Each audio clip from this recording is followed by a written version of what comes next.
to stand up strong, think the truth about themselves, to understand what went wrong. I know we can find a way. I know we can find a way. I know we can find a way to stand up, stand up, stand up.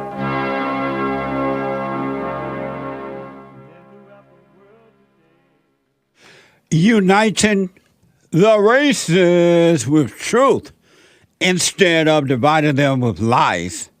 We're also rebuilding the family by rebuilding the man. I am Jesse Lee Peterson. Good morning. Welcome to the show. It is beautiful weather in LA. Beautiful, Mamma Mia. This is one of the reasons I stayed in LA when I first moved here. Because of the weather. Amazing weather. I didn't know it was going to turn into what it has turned into, but I understand it. You can get involved by calling 888-7753-773. 888-77-JESSE. Jesse. Jesse. The biblical question for this week. The biblical question. What color was Jesus? What color was Jesus? We have every way that you can watch and support the show listed on JesseLeePeterson.com/show. JesseLeePeterson.com/show. And if you're out and about, stuck in the airport, or looking for that extra bathroom on the airplane that Camilla Harris want to add, you could be listening to the show if you can't sit and watch it anywhere in the world. You could be listening to the show on your iPhone or iPad by calling 641-793-1500. 641-793-1500. And don't forget to follow us, Jesse Lee Peterson, on Instagram and JLP Talk on Twitter. Ring the light bell, subscribe, all that stuff. All right? I do appreciate it. Hit the like button. So, for the new listeners, and a bunch of them all the time now, on Thursday we do this Bible Thumper Thursday thing because a lot of Bible Thumpers listen to the show and they want to either, quote unquote, challenge me about the Bible, or some have legitimate questions and false belief about the Bible. So they want to ask me about it. So we deal with all issues on Thursday, but Thursdays are Bible Thumper Thursday.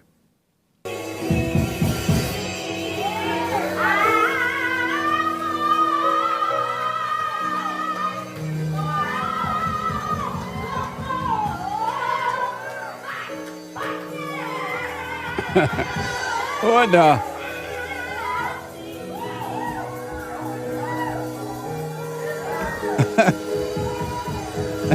Somebody worried about the corona. Somebody worried about what's next. But I'm coming to tell you, if you can just hold on a little while longer, he's already won the battle.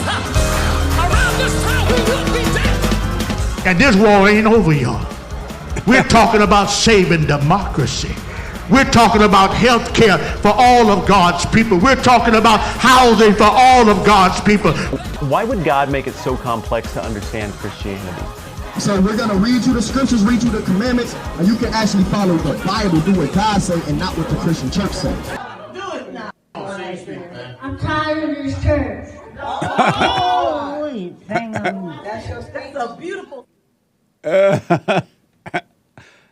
One little kid told the truth. What the? Amazing. What a mess. What a mess.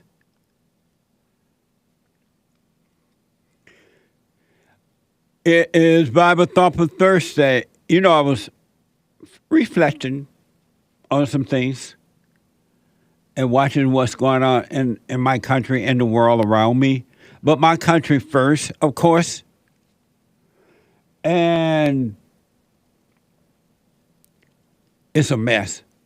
And it's going to get worse before it gets better. Well, I keep saying sometime before, but it's not going to get better. But your world, since you are your world, you are your world, you are the world, right? You can get better, but it's up to you. But it's not going to get better because human being, the nature of human being is evil. Human beings are evil. Their nature, they need a brand new nature in order for their world to get better. And if each human being got better, they changed nature from the bad to the good, then the world would be better. It can't think about this, smoke on it. It cannot get better unless each human being got better. And human nature is out of control right now. It is literally out of control. Look around you. Look at your family. Look at you. Look at your coworkers. Look at the media. Look at the media reporters. Look at the government. There's no sign of getting better. Zero sign. All ego all the time about everything. And another thing I noticed that I've started to notice more and more and more because I have forgotten that it used to be that way. The last thing that the average person want now, it wasn't always that way, but the last thing that they want is individuality. It's to be an individual. The willingness to stand alone. The average person does not want that, cannot accept that, will not do that. You tell them to do that, they think you're crazy. They want to hurt you for telling them that they should not stand with the group, but to stand alone. It's from the church house to the outhouse. They will not stand alone. And as a result, they're all suffering the same old hell because they have the same belief.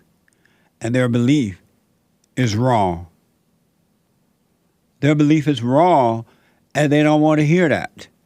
A handful, will hear it, and it rings true, and they'll walk away from the crowd, and they'll start to grow spiritually. There is little or no individualism, and as a result, no spiritual growth. Zero spiritual growth.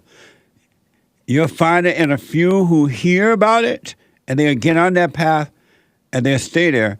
The intellectual ones will hear about it, and they'll pretend or act like they're on that path, and they'll fall away. Because once you truly get on that path of spiritual growth, you cannot, will not, ain't not, is not going to fall away. No such thing, right? But you got to be willing to get there as an individual. Christ was a whole individual. When you really, really pay attention to him, he wasn't divided. He wasn't half. He was whole. He lived and he was what he said. And you can be that way too. But you must become an individual that is spiritually growing. You have to spiritually develop. And you can if you want to. And you cannot if you don't want it. And most people don't want it. The hearts are wicked. Even though they say they have love, they don't. Their actions tell you loud and clear that they don't have it. They don't love you. They're talking about emotional love, which is not love at all. It's hate. And the people suffer. And there's no peace on earth. If each human being became an individual, we could have peace on earth. It's at hand. It's in you, but you don't know it. You love your group. You love your enemy. And you call your enemy your friend. What a mess.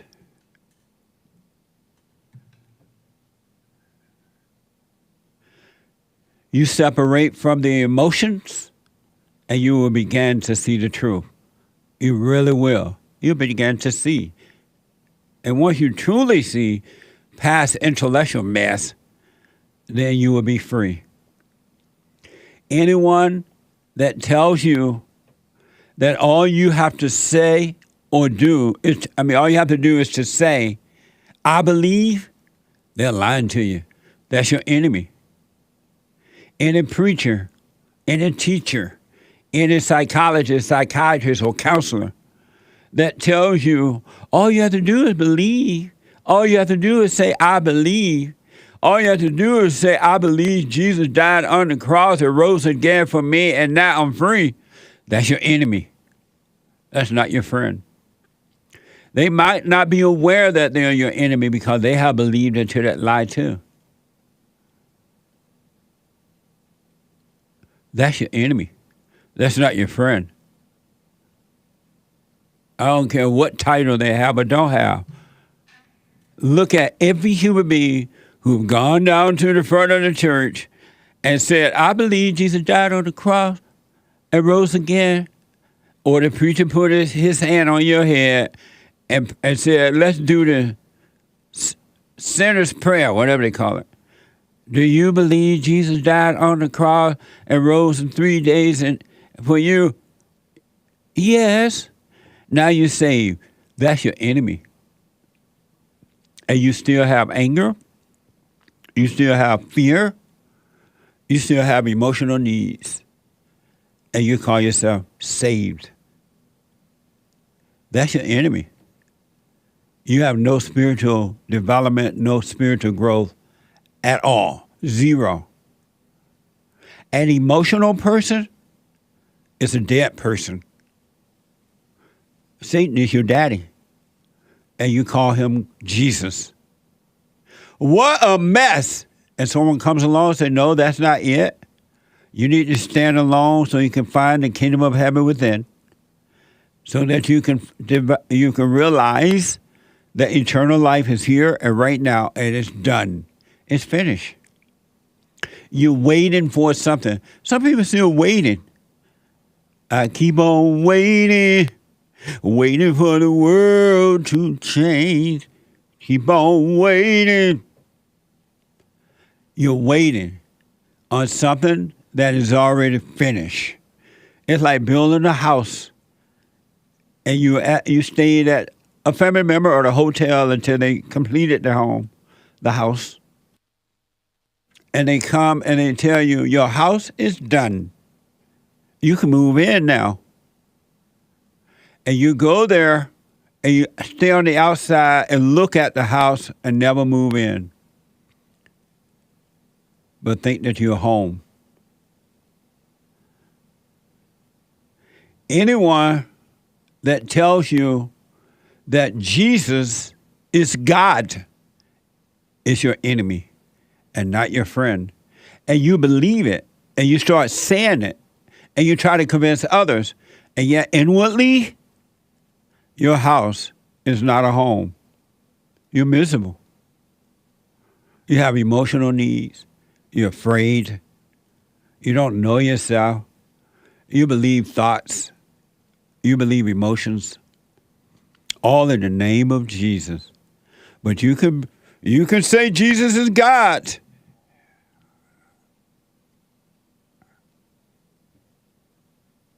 What a sad way to live. And you're afraid to be an individual. You're such a coward that you have to join a crowd. It's like mama, when you go and tell mama, I'm sorry for resenting you, mama, and mama's heart is so wicked, instead of saying, oh, thank you, or you're right, I was wrong, she go and build an army against you. And then you become afraid because you're losing mama. You're losing hell, but you want to hold on to it and call it love. I love my mama. No, you don't. And your mama don't love you. Anyone that tells you that all you have to do is say you believe or that Jesus is God is your enemy. John 7:16 says, so Jesus answered them and said, my teaching is not mine, but he who sent me. Would God say that? Who's going to send God? Jesus said, he answered and said, my teaching is not mine, but his who sent me. Not he. Sorry about that. John 7:16. So Jesus answered them and said, my teaching is not mine, but his who sent me. Think about that. Who, if Jesus was God, who sent God? And who is his who sent me? How long will you be a dummy?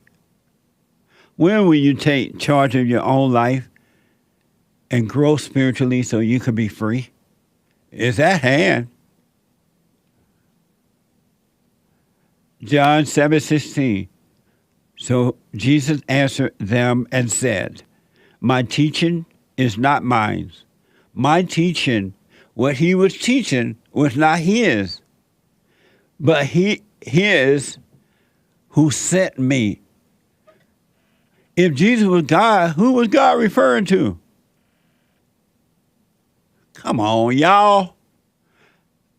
You can stay in your hell and protect it and love it, or you can come out of your hell and be free. It's up to you. Mark 13:32 says, but concerning that day or that hour, no one knows, not even the angels in heaven, nor the Son, but only the Father. If Jesus was the Father, who is he referring to? Himself?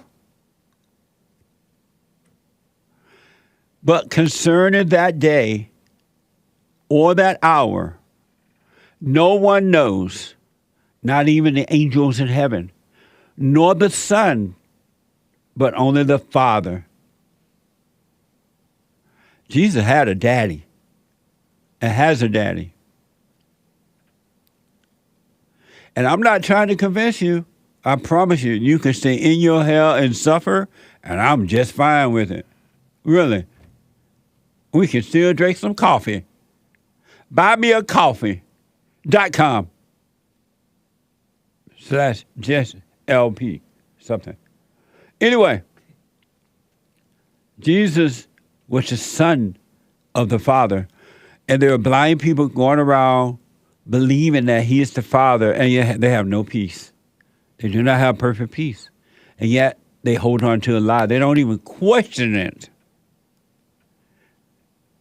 And thank God, I don't know what tomorrow going to bring or the next minute going to bring, but all of my life, I have always questioned things. It was just in me. Why this? Why that? What's wrong with me? I'm not getting married. I go to church and blah, blah, blah. And the answer came. Another scripture in the Word, Jesus is not God. Luke 10:16. The one who listened to you, listened to me. The one, this is Jesus. The one who listened to you, listened to me. And the one who rejects you, rejects me. And he who rejects me, rejects the one who sent me. That's deep. The one who listened to you listens to me. This is Jesus. Who is he talking about? Himself. The one who rejects you rejects me. And he who rejects me rejects the one who sent me. Amazing. Last but not least, this is from John 14:28. If you love me, you will be glad that I am going to the Father. This is Jesus again. If he was the Father, he would just say, if you love me, I'm going home. You'll be glad I'm going back to the house so Daddy will be home. But no, he said, if you love me, you will be glad that I am going to the Father, for the Father is greater than I. Even in your intellectual fallen state, that should ring a little bell. If you love me, this is Jesus speaking, if you love me, you will be glad that I'm going to the Father. For the Father is greater than I. And you'll have some blind teacher tell you that Jesus is God and some other dumb stuff they add to it, and you run around like a parrot repeating it, and your life is hell. You're not free, but you won't question that. Why am I not free if I believe Jesus is God? And if Jesus is truly God, why am I not free? If my heart has truly changed from anger to love, because they have told you that Jesus had anger, so anger is good, and you're foolish enough to believe it, and your life is miserable, and you won't question it. You won't, salvation's of the heart. You won't let the heart change because you've grabbed over onto the lie that anger is good. Oh, you need anger to take action. You need anger for this and that. You've been lied to.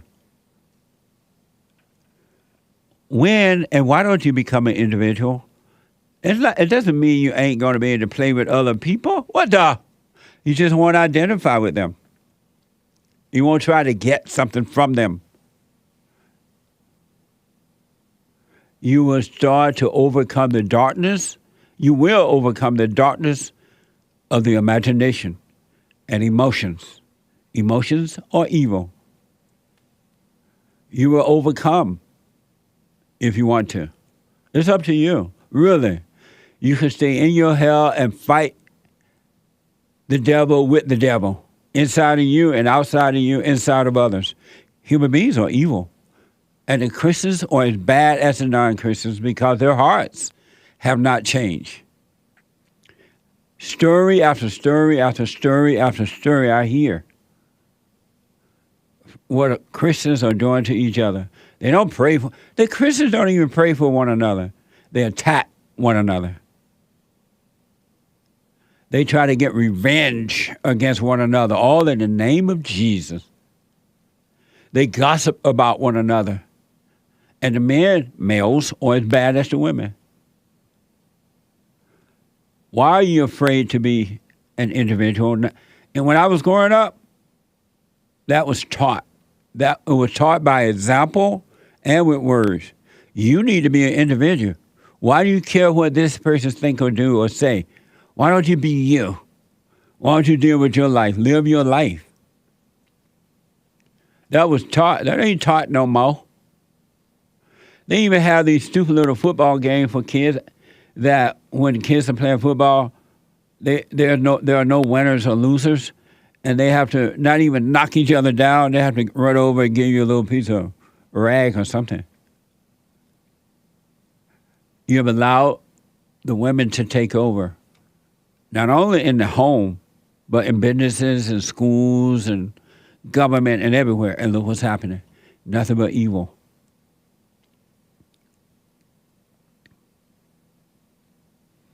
You are an emotional person, and you call it love. And the churches and the secular world, the counselors and stupid people with degrees, they're taking you and wrapping you around their fingers and making money from you and feeling good about giving you medication to make you think your problem is a physical problem, or trying to solve a spiritual problem with physical things. That ain't never going to happen. It ain't never going to happen. Cannot happen. Spirit is spirit. It's not physical. What a sad way to live. I'm just blown away at the number of males who are unwilling to be an individual, who are unwilling to be that one that says, okay, go and do what you want, believe what you want, act the way you want. I'm not following you. What the? I'll pray for you. I wish you well, but I'm not being a part of your mess. Males.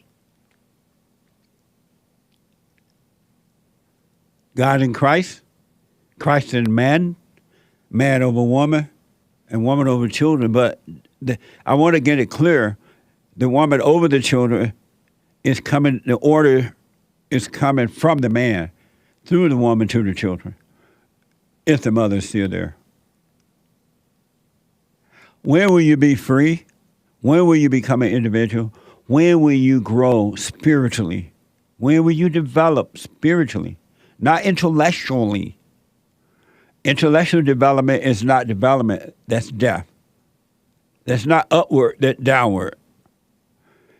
But it makes your ego feel good, like you are going up, but you're going down spiritually.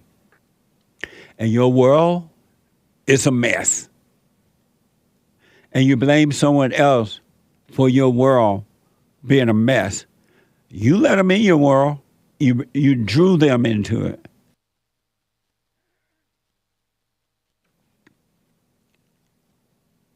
You drew them into it.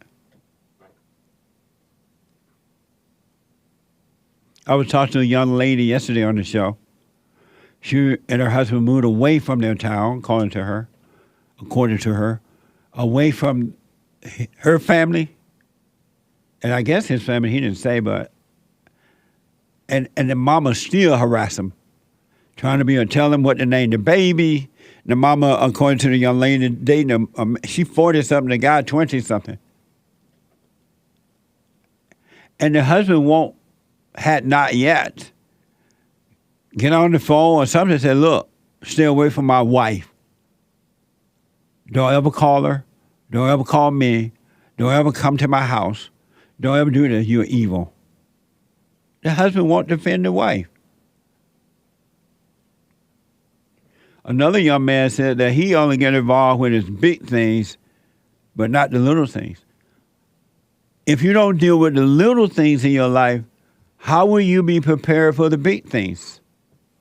Where will your strength come from if you don't deal with the little things? When you start lifting weights or running or running, don't you walk first to warm up the body and then you run fast, or do lightweight in order to get ready for the heavyweight? What the? 888-7753-773. Back in a moment. Bible Thumper. Bible Thumper Thursday.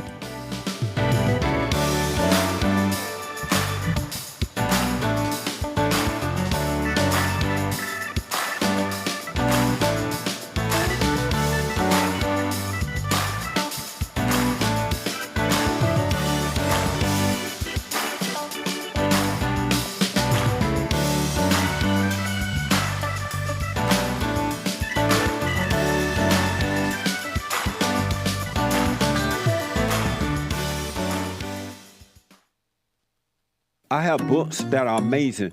I highly recommend you get them. 7 Guaranteed Steps to Spiritual, Family, and Financial Success Guide.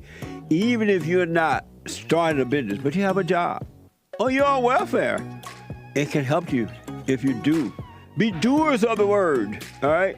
from rage to responsibility, from rage.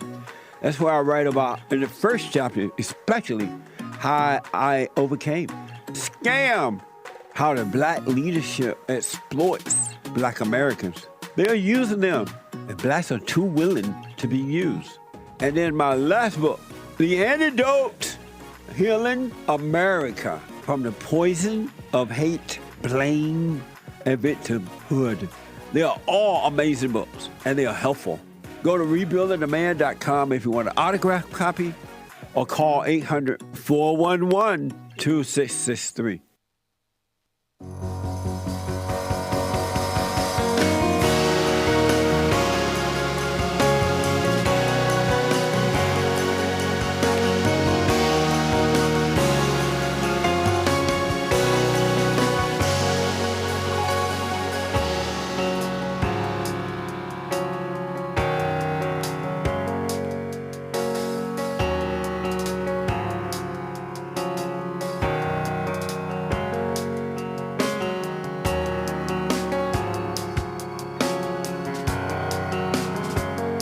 Amazing. My producer put together, as y'all know, Sean put together the scripture, Jesus, not God. And it's mind-blowing. But you can believe what you want.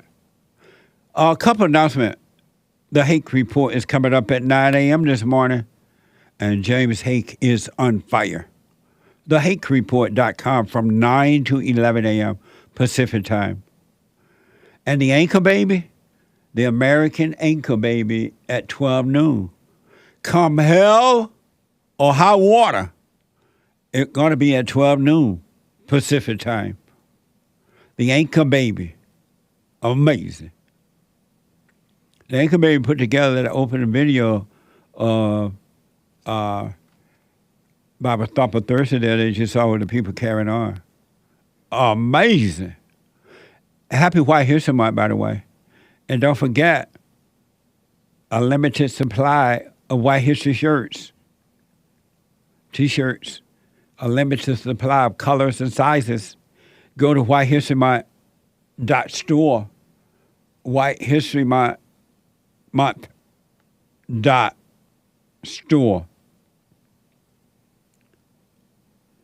I want to, before I go to the callers and the super chats, and I will, I want the Anchor Baby to come in and show. I never heard of soaking music, even though I've seen it and I've seen what it can do to you. And I've seen, and at one time in my father's state, I loved the little gospel music and blah, blah, blah kind of stuff, right? Didn't know it was hypnotizing me. Oh, we'll get to that. He's not quite ready with it yet. Let's do Super Chat.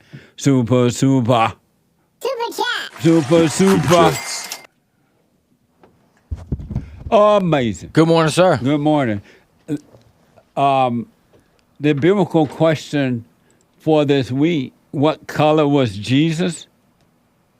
I want to show you what color Jesus was. Let me see, Hassan. That's the color of Jesus. Hassan. Don't you look like Jesus? Amazing. The hair, the beard, the color, and everything. I have on my Jesus pants today, too. Oh, that's right. What the? All Jesus. Amazing. Super Chat. Good morning, y'all. Super Chats. Okay, on D Live, Bodran Bear, that's a new one. Hey, what's up, man? Gave a diamond and said, Jesse, why do we forget God's truth? Amazing. Because you're traumatized. You have anger. When your mother traumatized you, you forgot the truth and woke up to the lie. What the? So is Hassan of God? This one? If they say the Son of God is God, will he be Hassan of God? Oh, get it? Bars. I like that, what you did there. Amazing. That See, came look, from look at look at the English language. That came from Sean. I did. Nice. That's not my producer. Sean rapping. He's white. Thank you. On Streamlabs, JCLeePeterson.live, Riley JM says, definition of friendship. If you have good vibes, then I have good vibes. But if you don't have good vibes, then I don't have good vibes. I've had quote-unquote friends like that, and it doesn't work. It's hell. You just can't be. You can't just be, I mean. It's all depending on the other person. No such thing as friend. That's another made-up word. They don't want you to just, the enemies of God, the enemies of good, the enemies of love, they don't want you to just be. Just be. God created you, and he blew life into you, and you became a living being. So just be. Thank you. Mr. Pink on Streamlabs. Thanks for fixing that beep, Hake. And he's referring to some issue that was going on. I didn't fix it, but I mentioned it to the people who can fix it with the mic over here when I was reading the news. Nice. A thing I note. Thank you. He continues, Mr. Pink does. What's with the war against the rich? My grandpa was a modestly rich IRS agent, meaning tax collector, who made his wealth honestly. Just a mill, but enough to sustain his family. Nothing to hate there. He also drove the car, not grandma. Nice. It's jealousy of the rich. That's what that is. They're just jealous. And that's what egos are all about. And that's why they fight one another. Jealousy. Thank you. Envy. Jealousy. Envy. Yep, that's it. Star Delilah Sion bought a coffee on buymeacoffee.com. Buymeacoffee.com/JLP talk.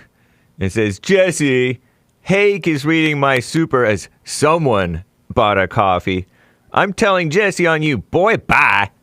The deer meat is so tender when it's cooked perfectly, right? Yum. Licking lips emoji. So what's she saying? Because I've said in the past, someone bought a coffee. Jesse, I ate deer meat before. They called it Bambi. LOL, it's delicious. And someone, Jesse, LOL, what Hassan Yeezy have you wearing? LOL, what is it? But that's what it says on the Buy Me a Coffee website. I don't know. It's maybe you didn't log in or something. Thank you, Sion. I appreciate it. Yeah, I appreciate it. I'll rebuke him. No, rebuke the website. I mean, coffee. Or her, because maybe she made a mistake. Oh, I don't know. But thank you. Thank you. Riley JM on JCLeePeterson.live. Women are taking over. I got some Mexican food with my pops. My dad asked our waitress about how her life is doing. She said she's becoming a high patrol officer. She's building a Cholo Mexican truck, and she shoots her Glock at the range. What the? A mess. And it's happening on the conservative side and the liberal side. Yeah. Quote unquote. But it's a mess. Evil is putting all the wrong people in the right places to make sure peace never exists on earth. Amazing, huh?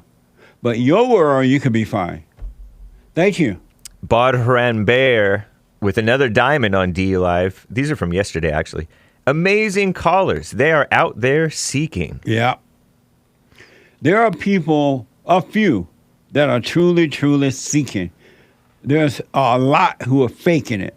And there are a lot more who are not even care. They're not even trying. Even Christ said only a few will seek and find that straight and narrow path. And it's something else. It ain't easy. It ain't easy going down to the front of the church and accepting Jesus. That's for sure. What the? Amazing. Thank you. Over on D Live, another from Badharan Bear. He donated a Ninja Guinea. And he answers the biblical question, apparently. What color was Jesus? Jesus was pale white with a deep tan, wearing blackface. But ultimately, his color don't matter. And he spells it the British or Canadian way, color. Oh, amazing. Thank you. I'll put my little 2 cents in on Sunday if the Lord is willing and the creek don't rise. Thank you. The Numerica report on Odyssey. You ought to see. Asks or says, Jesse tells white people to get involved in local government and then gets made when they say they want to help the community. Gets made mad, I think. Maybe he misspelled mad.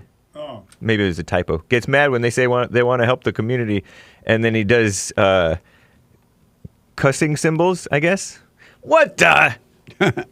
How are you going to help the community? What do you mean by help the community? You can't help the community. What is the community? All the children. You can't help them. Who are being taught that stuff in schools. You can't even help your own self and your own family. How are you going to help somebody else? They're pushing DEI, diversity, equity, and inclusion in all these businesses. You have to stop it. No, you take your family away from that. That was a great call, though, with that guy. Yeah, it was. Very much so. Very enlightening. Yeah. Thank you. I appreciate it. Mari Uval, but you can become a politician, a local politician. You do say that. Yeah, get involved politically and get the right kind of laws on the books that will protect all people, that will punish the bad people. You know, you got bad laws, so look around you, because you have wrong kinds of bad people in government today. Amazing. Thank you. That divorce guy who was calling you about his children and then all the other children, he said we need to band together. I think that's what he was saying. That doesn't even exist. I know. No unity. It never not even will. in the marriages, not even in families. How will the light band with the darkness? Indeed. No, band together, the people who are for what's right, band together. And where are those people? They are few and far. Indeed. All right, moving. Plus, when they are of the light, ain't no such thing as banding together with another person. Yeah. Why are you going to band? You're free.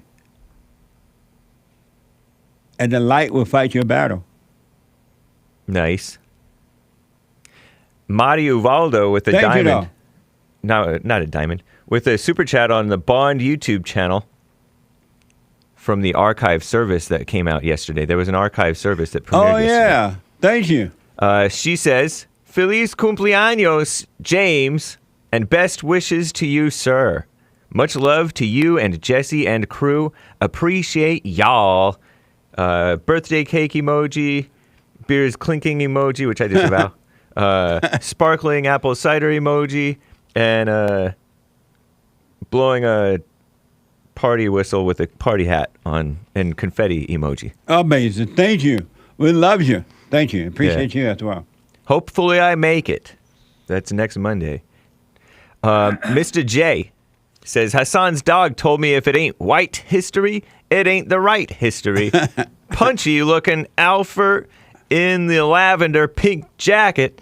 That's a reference to what you were wearing in the archive service that premiered yesterday. Oh. Yeah, from 2014. Nice. Yep. Amazing. Thank you. Thank you, Mr. J. Thank you, Mr. J. Fast forward to today.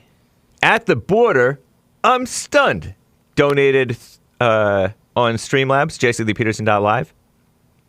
In the spirit of Bible Thumper Thursday, here is a nice verse. 2 Corinthians 4:16. 2 Corinthians 4:16. So we do not lose heart, even though our outer nature is wasting away. Our inner nature is being renewed day by day. Deep. Thank you. Amazing. John Zimmer bought 6 coffees on buymeacoffee.com/JLP Talk. Nice. Buy me a coffee. Hashtag A2WBQ. Answer 2 week's biblical question. What color was Jesus? Jesus was white. Pigmentation, skin color. Triggering hatred is a fool's quest for the children of the lie. A quest that most will never conquer. Color is a reflection of the heart, purity of the soul. People are either black or white, hiding in the fear of darkness, absent of all color, or rejoicing in the openness of light, composed of all colors.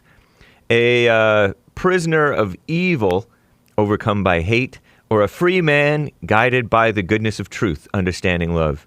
Jesus is freedom, the purest and brightest shining star under God's light of truth. Jesus is whitest of white. Jesus is white. What the? I'll put my little 2 cents in on Sunday. Thank you. That wasn't that pithy, but we'll put up with it. Thank you for the 6 coffees. Amazing. Thank you. Super Dave gave a diamond on D Live saying, JLP, you are the top D Live streamer of the month. King crown emoji. Amazing. Thank you. Yeah. Appreciate it. Yeah. And last one from Retro Memento. Last but not least. Bought 3 coffees. Thank you so much, Jesse. We'll stand by for updates on your Uncle Jesse pancake syrup t-shirts. Have a beautiful day and happy White History Month.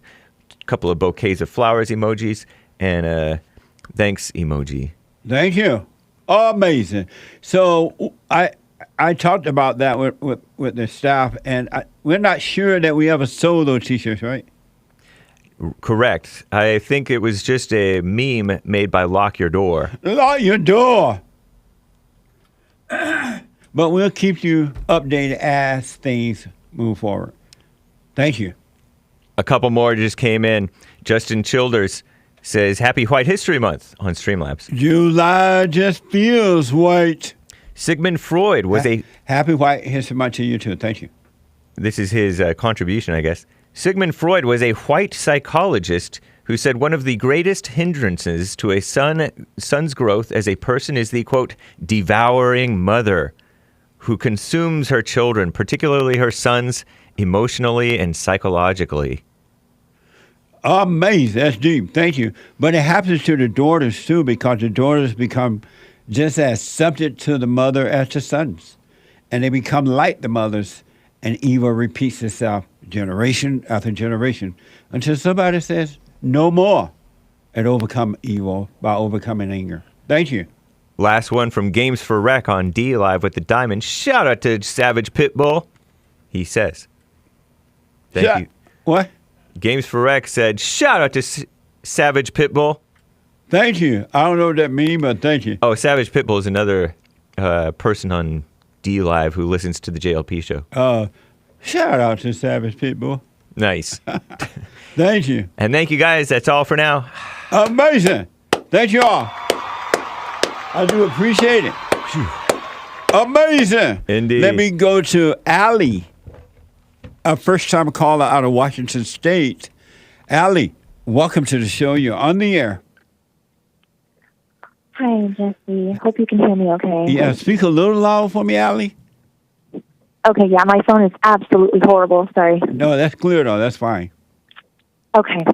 So, first of all, I just wanted to say that my family, especially on my mom's side, is the hardest Bible thumpers I've ever known.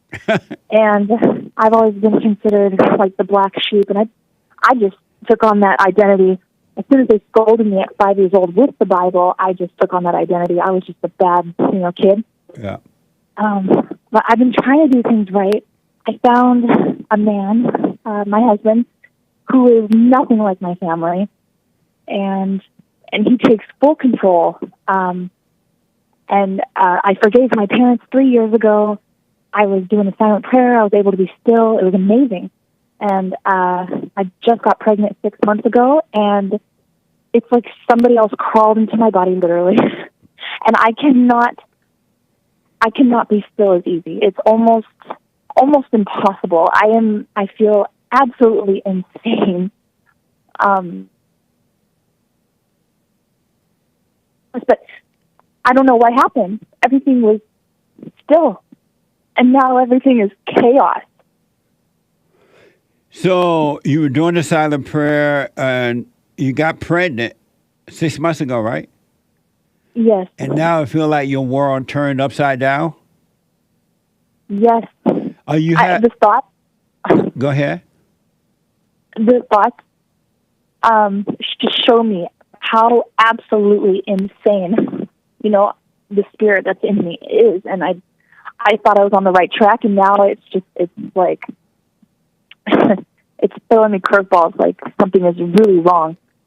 Oh, and your question for me is what? Well, am I destroying my kid? Gosh, I thought I was doing what I was supposed to be doing. I don't want to, I do not want to show anger to my child. I don't want to mess them up, man. So do you have anger? I do get angry sometimes, and I can't tell you why. Have you forgiven your mother? Absolutely. Absolutely. I went. Yep. You went to her? Yes. How did it go? She cried. I did not. It went well. Except I accidentally said to please forgive me. I did say that at the end. I'm like, darn it. That's fine. That was fear. No, that's fine. As long as you forgave her, and because people have been taught that they have to ask for forgiveness, and so that could be lost in your unconscious state. But don't worry about that. As long as you forgave her. And how about your father? Yeah, I bawled my eyes out when I forgave him, and he was totally fine. Nice. Yeah, but I tried to. He's in Colorado. He's far away from me, so I tried to video chat with him. But we had a massive storm, and I wanted to forgive him right then and there. And I'm like, "Are you serious? I could not video him. I could not video chat with him. And the storm was too ridiculous." So I just told him over the phone. Should I tell him again in person? Like, no, you're fine. Let me ask. Are you sure you're not having any medical issue with pregnancy, being pregnant? No. You're not, right? But I might be having a girl first. A what? I might be having a girl first, which is very interesting. Really? Why do you say that? Yeah. The doctors think it's a girl, but they can't confirm it until next week. Amazing. The baby's hiding itself. So. Oh, okay. So what does your husband say about the way you're feeling right now? He's absolutely there when I'm not in a delusion, but when I'm in a delusion, he lets me deal with it because he's not dealing with it, And it is helpful. It is helpful. I'm forced to just be myself and be alone, in those moments. But here's what I recommend: do the prayer, stay with it, and when those thoughts come about anything, your pregnancy or whatever, you got to learn. You got to remember to relax and let those thoughts pass. Take a deep breath and just let it pass. And if you feel something, it's only because you didn't see the thought coming. And when the thought, you believed into it, the emotion came with it. And the emotions are not yours. They're not you at all. And just realize it and then let it pass. And don't judge yourself. Don't call it good or bad. And you will start to grow away from the thoughts and you'll be fine. It's not you at all. The anger that you feel, the thoughts you're having, Allie, I promise you, it's not you at all. Can you hold for a minute? Absolutely. Okay, hold on. I got to take a break. Amazing this hour's gone. 888-7753-773. Back in a moment. We have a counseling service, and I have to admit, thanks to God, it is the best counseling service on this side of heaven.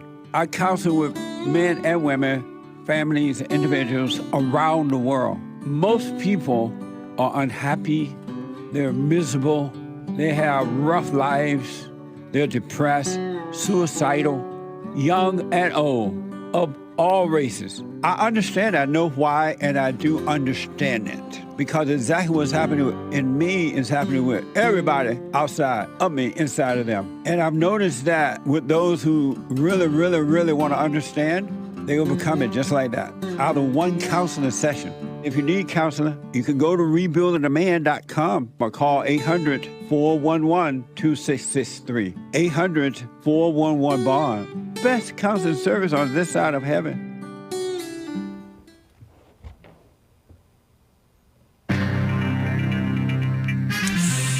Actors are striking after all, if you care. I don't know if I do. Almost embarrassed to read that report. It's hot out in the United States and in Europe.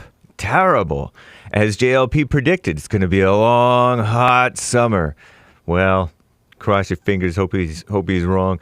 And China is going to be the second, supposedly, nation to put people on the moon. Wow. This is the end of hour one of the Jesse Lee Peterson Show. It is Thursday, July 13th, 2023 AD. Stay tuned for hour two. Bible Thumper Thursday will continue with JLP. Back to your calls and more stories. There is one line open, by the way. You can get in to get on air with Jesse Lee. But first, Hake news, not fake news. More excitement in Vegas. And by excitement, I mean crime, mess, allegedly. Commie Nonsense Network CNN reports tourists visiting the Las Vegas Strip watched a dramatic scene unfold yesterday, after a man allegedly took a woman hostage in a Caesars Palace hotel room.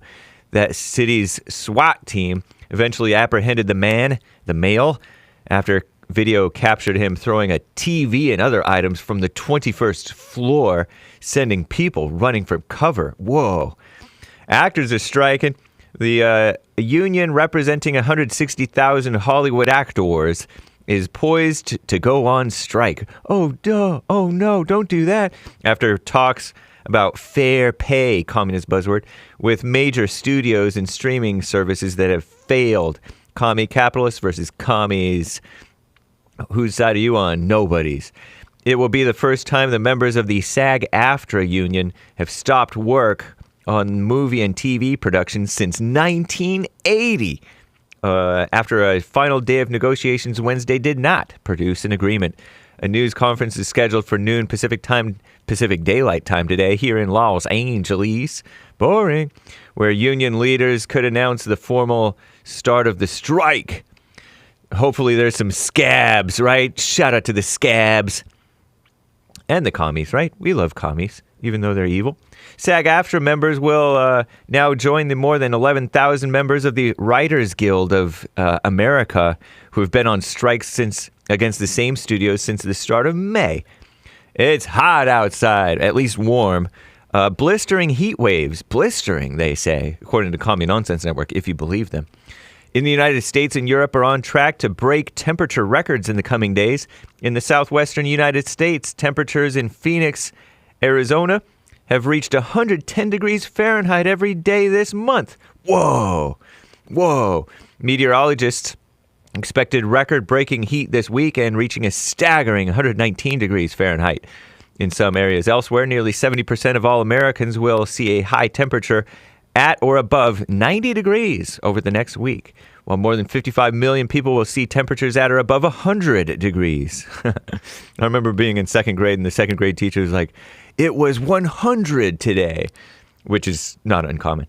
And in Europe, a heat wave has claimed at least one life and left several tourists incapacitated due to heat stroke. So drink your water. Not too much water, but drink plenty of water. High temperatures are expected, particularly in Italy, by Friday, when Rome could hit up to 113 degrees Fahrenheit. And that moon mission, China, is attempting to become only the second nation, if you believe that we did the first, to put people on the moon. Wednesday, Chinese officials unveiled new details about plans for a manned lunar mission. Lunar means moon. Expected to take place before 2030. The astronauts intended to land on the moon's surface, collect samples, and carry out scientific exploration. To prepare for the mission, Chinese researchers are busy developing all the necessary equipment, including moon suits, lunar rovers, manned spaceships, and moon landers, according to state-run media. This marks the latest development in China's push to advance its space program, which has seen several breakthrough moments in recent years. So congratulations, China. We love China, right? If we love anybody. By the way, you can catch the Bond Archive Sunday service that premiered yesterday by going to rebuildingtheman.com/church on Bond YouTube and Bond BitChute. I'm James Hake. Now into JLP.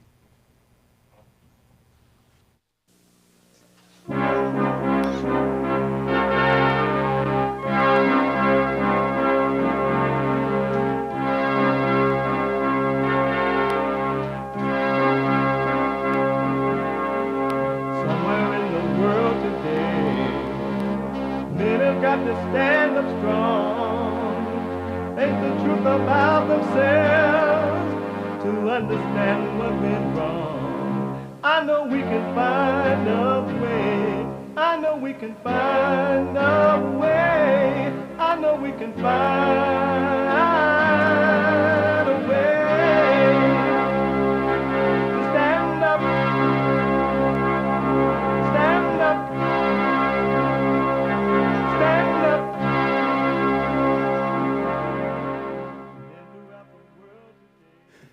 Uniting the races with truth instead of dividing them with lies. We're also rebuilding the family by rebuilding the man. I am Jesse Lee Peterson. Welcome to the second hour of the show today. You can get involved by calling 888-7753-773. 888-77-JESSE. Jesse. Jesse. My biblical question for this week: what color was Jesus? What color was Jesus? We have every way that you can watch and support the show listed on JesseLeePeterson.com/show. JesseLeePeterson.com/show. And don't forget, anywhere in the world, no matter what you're doing, if you don't have time to watch the show as it's happening, you can podcast later, and you can listen to it on your iPhone, iPad, whatever you're doing, by calling the listen line at 641-793-1500, 641-793-1500. Don't forget to follow us, JLP Talk on Twitter, and Jesse Lee Peterson on Instagram. Hit the like button, ring the bell, subscribe, and do all those amazing things. It is Thursday. It's the second hour of the show already. It is Bible Thumper Thursday. Preach him out. The one to go out. Like a man's church to the man's church of Pentecost, of Pentecost, of Pentecost. You need the Holy Ghost. But feeling the Holy Ghost is, that means you're speaking in tongues. It's the Lord and the words.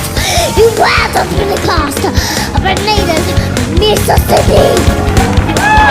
And let us confess our faith today in the words of the Sparkle Creed. I believe in the non-binary God, that love is love is love. Pronounce you now as dog and woman. Amazing! And some grown-ups read that line and they think that God created only male and female. I'm like, well, but that doesn't make any sense. I'm trans, right? Like, we don't have to go very far to see this. The Lord is here tonight. What a mess. Actors on a stage. All in the name. Is in the name. Is in the blood. What a mess, huh? And the world going crazy. Grandpa, tell me about the good old days. If you did not catch the first hour of the show today, be sure to podcast. My producer, Sean, gave me some amazing scriptures on whether Jesus is God or not. Make sure you podcast. And even if you heard it, re-listen to it and watch it so you can hopefully become an individual, because the world is going to get worse because human nature is getting worse. It's not getting better because human nature is evil. It's pure evil. That's why you must be born again of the Spirit of the Father. All who are born through the woman is evil. Salvation is of the heart. Overcome the heart by overcoming anger. You can overcome everything else. It will happen for you. Amazing. I want to go quickly back to Allie, a first-time caller out of Washington State. Allie's doing the prayer, the silent prayer. She went and forgave. and 6 months pregnant. And so she's been dealing with that and thoughts and emotions about it. Allie. Yes. Do you understand that just before we went on a break there that you got to stop believing thoughts? Absolutely. Pondering your words over the break. My gosh, I remember. It's like I forget. It's just so terrible. But I do remember that when I get angry, I will say things, and it's like someone else is like cussing me out using my mouth. Okay, so I just feel so insane. So absolutely, it's not me. No, it's not you. It's the spirit that made a home in you when you became angry. When your mother caused you to become angry, the real Allie disappeared and the false you appeared, and you grew up thinking that was you, that you were the thoughts and you were the emotions, and somehow or another somebody else was to blame other than your parents. But that's all that it is. It's just false identity. So for a while, because you so identify with the fake you, you're going to find yourself in and out. But if you stay with it and just stay with it, even if you fall in and out of it 24 hours a day, you still come back. Just keep coming back. And eventually it gets easier and easier because you will stop identifying with evil and calling it you or calling it good. Yeah, I see that. I see that. And I want you to know you're just possessed. It's not you at all. It's really good to hear. And I know this, but I have no choice but to keep going. Thank you. You're right. Once you truly wake up, there's no going back, even though you may fall in and out of thoughts for a while, but you can't go back because you can now see. And it's the seeing that keep pushing you forward, bring you up out of the hell that you're in. But it'll be fine. You're doing fine. Awesome. Thank you so much, Jesse. I wish you well, and congratulations with the baby. Thank you. Thank you. I wish you well also. Thank you so much, Allie. All right. Bye Have now. a good day. You too. Bye. Bye. Happy White History Month, folks. I forgot to mention that. The Anchor Baby put that opening together. What the? I want to go to a first-time call out of Virginia.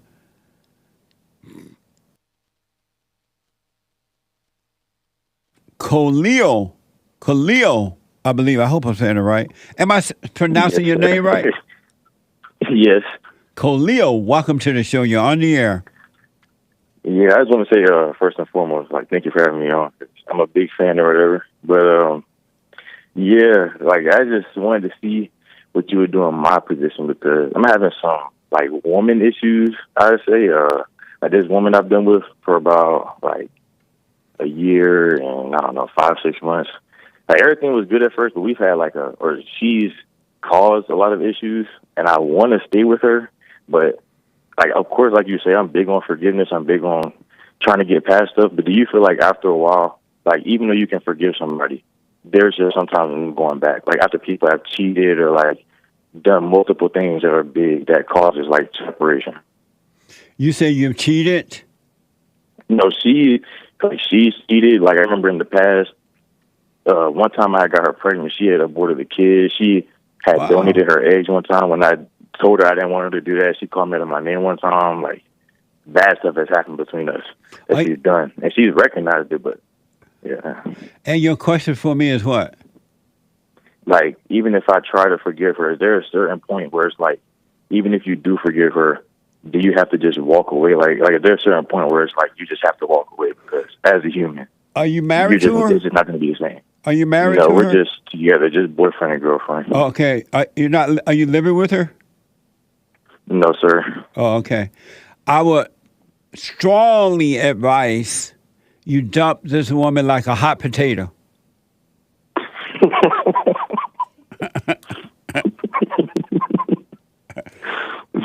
Oh my gosh, it's hard because it's you know how it is. You order to be when you really love somebody and you make the mistake of having sex before marriage. You know how it could be when you have to not talk to somebody or not be with somebody knowing that that's not how you want it to go. Right. I understand. I've been through that. I understand. But what you don't know is that you have made her your God because you have not overcome your mother. And because you're angry at your mother, all women are your God. And you're subject to them until you forgive your mother.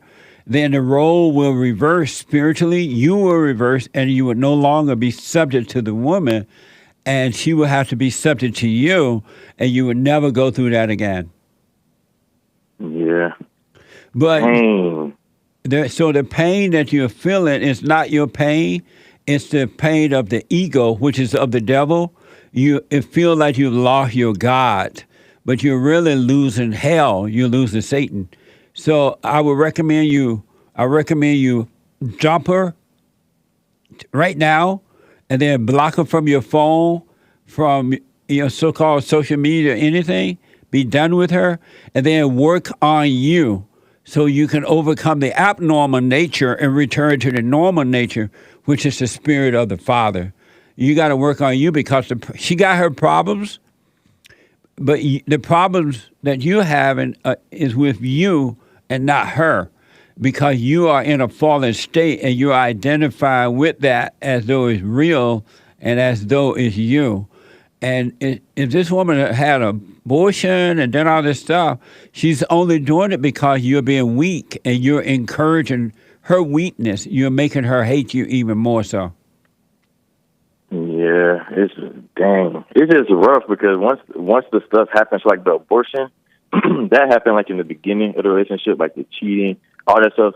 That happened like in the past, and I guess the reason why I felt like kind of in like a void state, like I don't really know what to do, is because of course, me and her talked, and I was like, you know what, I'm gonna try my best to get past it. Let's try to move on, cool. And she's done better as far as like not doing that stuff. Like she already said, I regret it, I would never do it again, blah blah blah.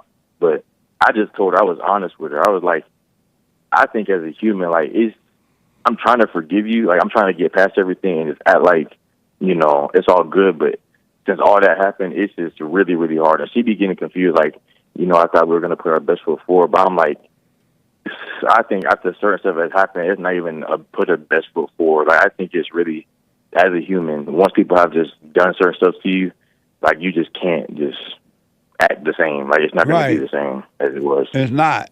But you can change, man. It's on you. And are you angry? Have you forgiven her for what she done? If I'm being honest, no. I try my best to, but it's like every time I think about it, like how do I like every time I think about it, I don't really get like a hatred for her. I don't get angry. If anything, I feel bad for her. I'm like, it never had to be like this. So I feel bad for you for you making it like this because you had it made before you did all this. And why do you feel bad for her? I guess I feel bad because usually, like people who do that, like, because before she did that stuff, she had it good. Like, I told her how I was trying to get married, willing to take care of her, all that stuff. So she had it made, and that's, like, it reminds me almost of, like, my parents. My parents, before they, you know, had got separated and stuff, everything was cool, but once people started doing mistakes, that's when it all went to hell, basically. And so that's why I'm like, with her, I feel bad because I'm like, dang, like, before you did that stuff to me, you had it made, and then just because you couldn't control yourself or you couldn't just listen to me, now look at you. Now, like, I don't know if I want to be with you. I don't know anything. Well, again, we as human beings, we have no right to feel bad for anyone because people love their hell that they're in. And so, and we are not, none of us is good enough to feel bad for anyone. We have to overcome our own hell. So you don't have a right to feel bad for her at all. You need to let her go so she can hopefully look at herself and overcome her hell that she's in. But if you stay with her because you have the wrong need for her, she's going to give you more hell. You haven't seen anything yet. It's going to get worse. You think it got worse already? It's going to only get worse because you have two egos together trying to get something from one another and neither have it to give. It's crazy that you say that because, like, you saying, like, how it'll get worse. It's crazy because, like, my mom, of course, she's been a victim and she's been a person who's done stuff. But she told me, she was like, I'm telling you now, if y'all haven't even been dating for 2 years yet and 4 big things have already happened, I'm telling you now, you're going to get married to her and just watch. Either something big gonna happen, or y'all relationship might not be what it is, and something's gonna happen. So I'm telling you now, because four big things that happened in less than 2 years, and y'all just dating. She was like, that's insane. Yeah, like, and she's right. It's just gonna if you marry her, and if you get married in the condition that you're in right now, anyway, to any woman, you're gonna catch pure hell anyway, because you're gonna always pick women just like your mother. And everyone will destroy you just like your mother destroyed your father. Yeah. Because you're attracted to what you hate. You're attracted to what you hate. How old are you? I'm pretty young, 21. You're 21. Wow. How old is she? Yeah. Your girlfriend? She's about to turn 20, so she's 19. We were both really young. We met when we were young. Yeah. I highly suggest, do what you want, of course, that you go and let this woman go and go and deal with your life. You have you heard me say you need to forgive your mother? Yes. Have you done that? Dang. It's like I want to say yes, but then I have trouble thinking of what do I forgive her for? Because I don't really know. Right. Well, that's why you need to know thyself, know yourself, so you can see why this anger that you need to forgive her for imposing on you. Are you still living with your mother? No, I have my own house. Oh, good. So I would recommend you do the silent prayer so you can see, have you forgiven your father for leaving you with your mother and not protecting you from her? Yeah. Yeah, my dad, me and him are cool. I already talked to him like years ago, telling him how I used to be upset. But I was like, I'm not upset at you. Like, you did what you did. You felt like you did what you had to do. And that's fine. Like, I'm organized. It's the past. And why haven't you had that same talk with your mother? I guess because, it's like, so my dad, he doesn't live in Virginia with me. He lives in a different state. So I guess when he, not like left me, because we still talk, but when he went to go to the other state and do what he did or go start a new life, I guess it was easier for me to like let go and not be mad at him, considering I don't see him all the time. I was more grateful to see him and just have my dad and be mad at him. Right. But since my mom is here and I, can see her consistently and talk to her like a lot, when she even just does stuff that has nothing to really do with me, like I feel like just her relationship issues. When I see that she's having relationship issues and she's doing stuff that I feel like is stupid, it makes me like subconsciously like just get mad at her. Like I'm like, why do you do certain stuff? Like I don't understand. Yeah. Well, you need to forgive her for impose her will on you. I'm just throwing out things. You need to see what it is for yourself, and then once you forgive her, God will forgive you, and He will restore the order for you in your life, and the woman will no longer control you again. But you got to forgive your mother, and God will forgive you. Don't ask for forgiveness. You forgive her for what she's done to you. Are you doing the silent prayer? No, I actually haven't. I just watched a video like 2-3 days ago about it, and I got to start doing that. Yeah, start doing that so you can see, so you can go and forgive her. I'm sorry for resenting you, mother, for what you did. And if she accepted, fine. If she doesn't, fine. If she admitted, fine. If she doesn't, fine.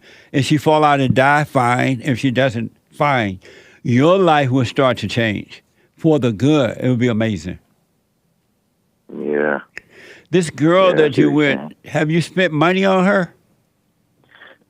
Yes. Like, so not like in the same amount, like, buying her a car or nothing, but like as far as doing stuff, yeah. But it was out of like a bad place. Like how you mentioned me treating her basically like a god, right? Like I put her before God. Yeah. So when we first got together, like I met her when I first got out of the military, and I was just like, I just turned 21. So me and her was dating from basically like last year in March, and then the abortion had happened in like June. But I that was something that I was like, you know what, I'm gonna just get past or whatever. Got past it, cool. And then that whole time, like last year, like we used to go out a lot. Like we used to go out to eat all the time.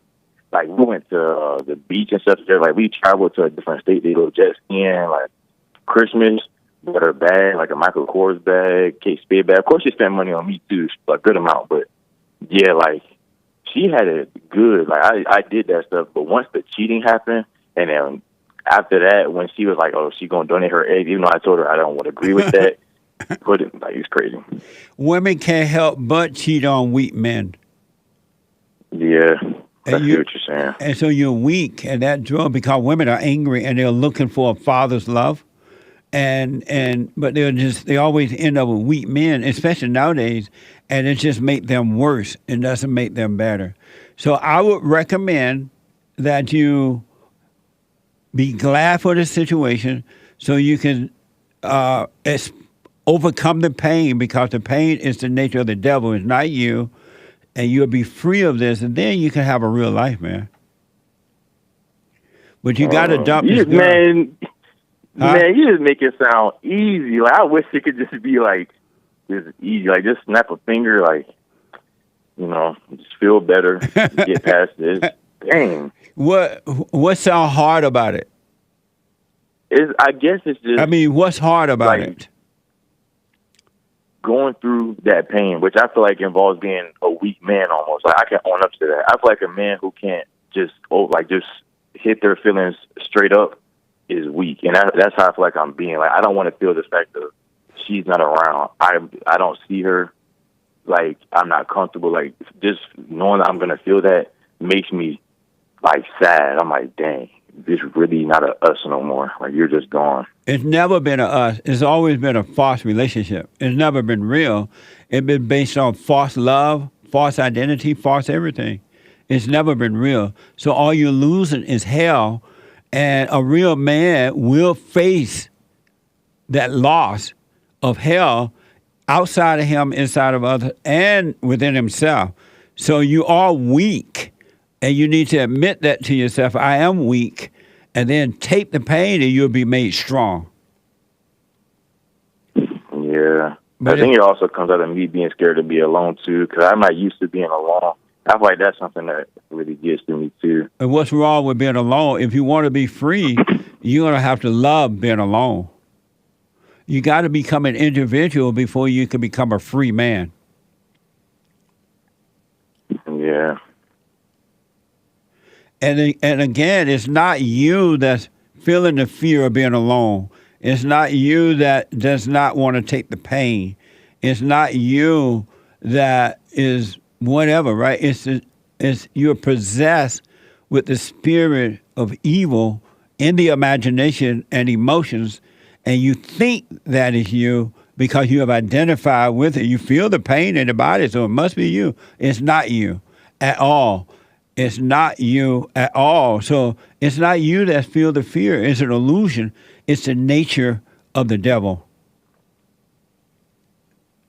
Man. But if you don't, I can promise you that if you don't take this opportunity and deal with it and overcome it, forgive your mother, do the silent prayer, let this woman go and take the pain, ego pain, all you're going to do is spend the rest of your life repeating the same thing over and over again because you're in a prison cell and you're just walking around in that cell doing the same thing over and over again. And the devil tell you, oh, this is a better woman, this is a different one. But it's the same spirit, it's the same woman. And you'll just repeat the same thing. And then the situation will get worse because you might get her pregnant. And now she's going to take your children from you and control you with that.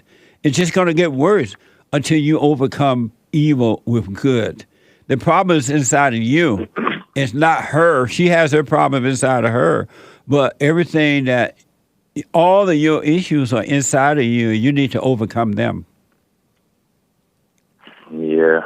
Yeah. All right, man. You're right. Like about like that whole weak man thing. Like you're right. 'Cause, like I say one thing that I struggle with too is like when I would like think about us breaking up or not talking or whatever, like people would tell me like, oh, Khalil, you're gonna find somebody else. There's so many women out here, and there's ones who are Christian to that. They want a man to leave them. They want this, blah blah blah. And I would always be like, well, what if I don't find a woman? What if I'm just this older dude? I never could find a woman that was right for me. Like, they'd be like, that's not going to happen. I'm like, well, you don't know. Like, what if I'm like, I don't have anything? I've been through that. Every man goes through that. But what they don't know, that's the devil talking to them in their mind and outside of their mind, inside of others. Anyone that's telling you, oh, you're going to find another woman, that person or those people are your enemy, because that's not what's going to bring you peace. That's going to only bring you hell. And that's why the devil is telling you inside of you and outside of you, inside of others, that you'll find another woman. What you're really yearning for is to love and return to the Father. That void you have, that emptiness you have, is for a return to the Father. It's a spiritual thing, and nobody and nothing physically going to ever solve that. When you pick another woman, you're just picking another devil. That's all. Okay, I got it. So basically, in a nutshell, what I need to do is definitely forgive my mom. Definitely do that. Yeah. Let go of the girl, because I'm basically idolizing the girl without trying to admit it. You're idolizing her, and then instead of actually craving a woman's love the way it should be, what you're saying is really what you're craving is the Father's love. But instead, you're trying to find it in a woman because she's actually there. Yeah. And she can't give you what the Father can give you. That's right. And women don't have love. No such thing as a woman with love. Women do not have love. So what do women have? Hell. They have hate. They have hate. Dang. So what do I say when my mom is like, I love you? You lying to her. Oh, my God. Man. So what do we got? Who? Men. Hell. Oh, I see your point. Okay, I just kind of, okay, yes, so you're saying that because we're humans, right? Right. Because humans can't really give that perfect love like God, so really all I can give you is hell because we're inherent. That's all. That's why you must return to the Father, and then the order of God will operate through you. God in Christ, Christ in man, man over woman, woman over children. Then love comes from God through Christ, through the man, to the women. Women are looking for a father's love from the man. Instead, they get screwed. Yeah, dang. At first, I thought you were just like talking, but I see your point now when you were saying like women in general can't give you like love, and you weren't saying like they can't show you actual love. You're just saying like they can't give you perfect love to make you feel content with life. They can't give you that. That's not possible. They don't have it. None of them are capable. They don't have it. Yeah. And man trying to get something from her that she doesn't have. Your mama don't have love. You don't have love because your father wasn't there to protect you from your mother. You only have hate. That's why you can't be honest with your mother how evil she really is. Yeah. Dang. This stuff is crazy. I mean, I guess it's better to happen now before I got married and while I'm so young than for it to happen when I'm older. Yes. Absolutely. Yeah, I guess so. You avoided a lot of hell by working on yourself and waking up. You don't know the hell that you're avoiding because once again, if you don't wake up, all you're going to do is stay in that prison within your mind and emotions, and you're just going to repeat the same thing over and over again because you're listening to the devil telling you, well, you need a family. You'll be better if you had a family. You'll be better if you had a woman. You'll be better if you had a lot of money. You'll be better if you had this or had that. Take a trip or do this. It's all lies. It's a setup. And you're worshiping the devil when you listen to thoughts. All thoughts are all lies all the time about anything. Yeah. God's voice is a voiceless voice. He doesn't talk to you in your head. He doesn't talk to you with a voice. Yeah, I understand. Can you hold just for 1 minute? Yes, sir. Let me take a quick break. Back in a moment.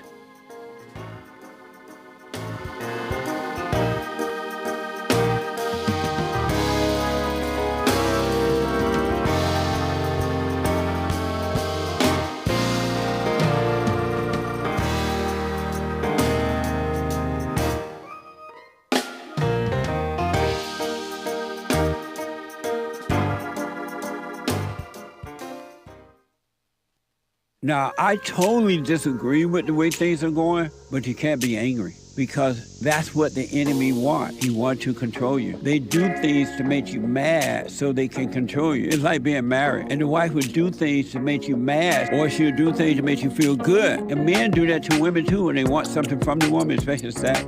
They'll make her feel good or they'll make her angry.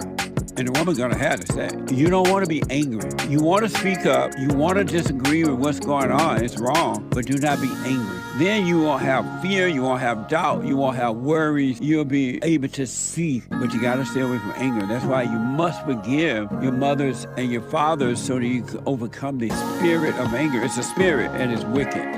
Nothing good in anger because it has no love, folks. You need love to defeat evil.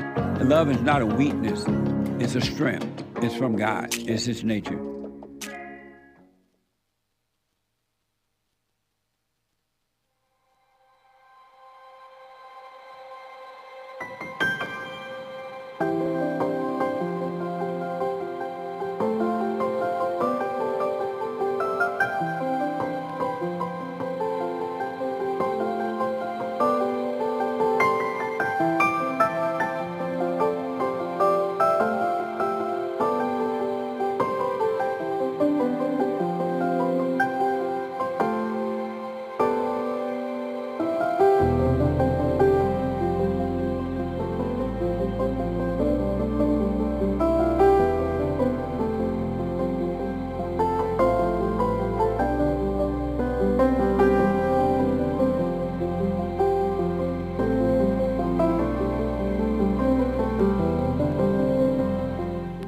You must be willing to be an individual, folks, if you want to be free. Nobody has it for you. It's inside of you. Know thyself. We have a brand new episode of The Fallen State tomorrow. If the Lord is willing and the creek don't rise. I had an interesting conversation with Dory Love. He is a street preacher, evangelist, and founder of the Ministry of the Word is in the Word. Watch this. Next time on The Fallen State. What is your purpose of street preaching? To save souls. Every single time when you go against me, you're going to lose because I stand on the Bible and the Bible is the truth. How do you know you have returned to God? Because I don't have any anger and I forgive everybody. Blacks used to think for themselves. God makes you a free thinker. You think outside the box. Were you liberal at any point? Yeah, when I was on welfare. Yeah, Clinton, give me that check. You have children? 4 girls. Beta. That's tomorrow at 12 noon. If the Lord is willing and the creek don't rise. The Fallen State. And remember, you can support the Fallen State by becoming a member there on YouTube channel. Thank you all who have done it already.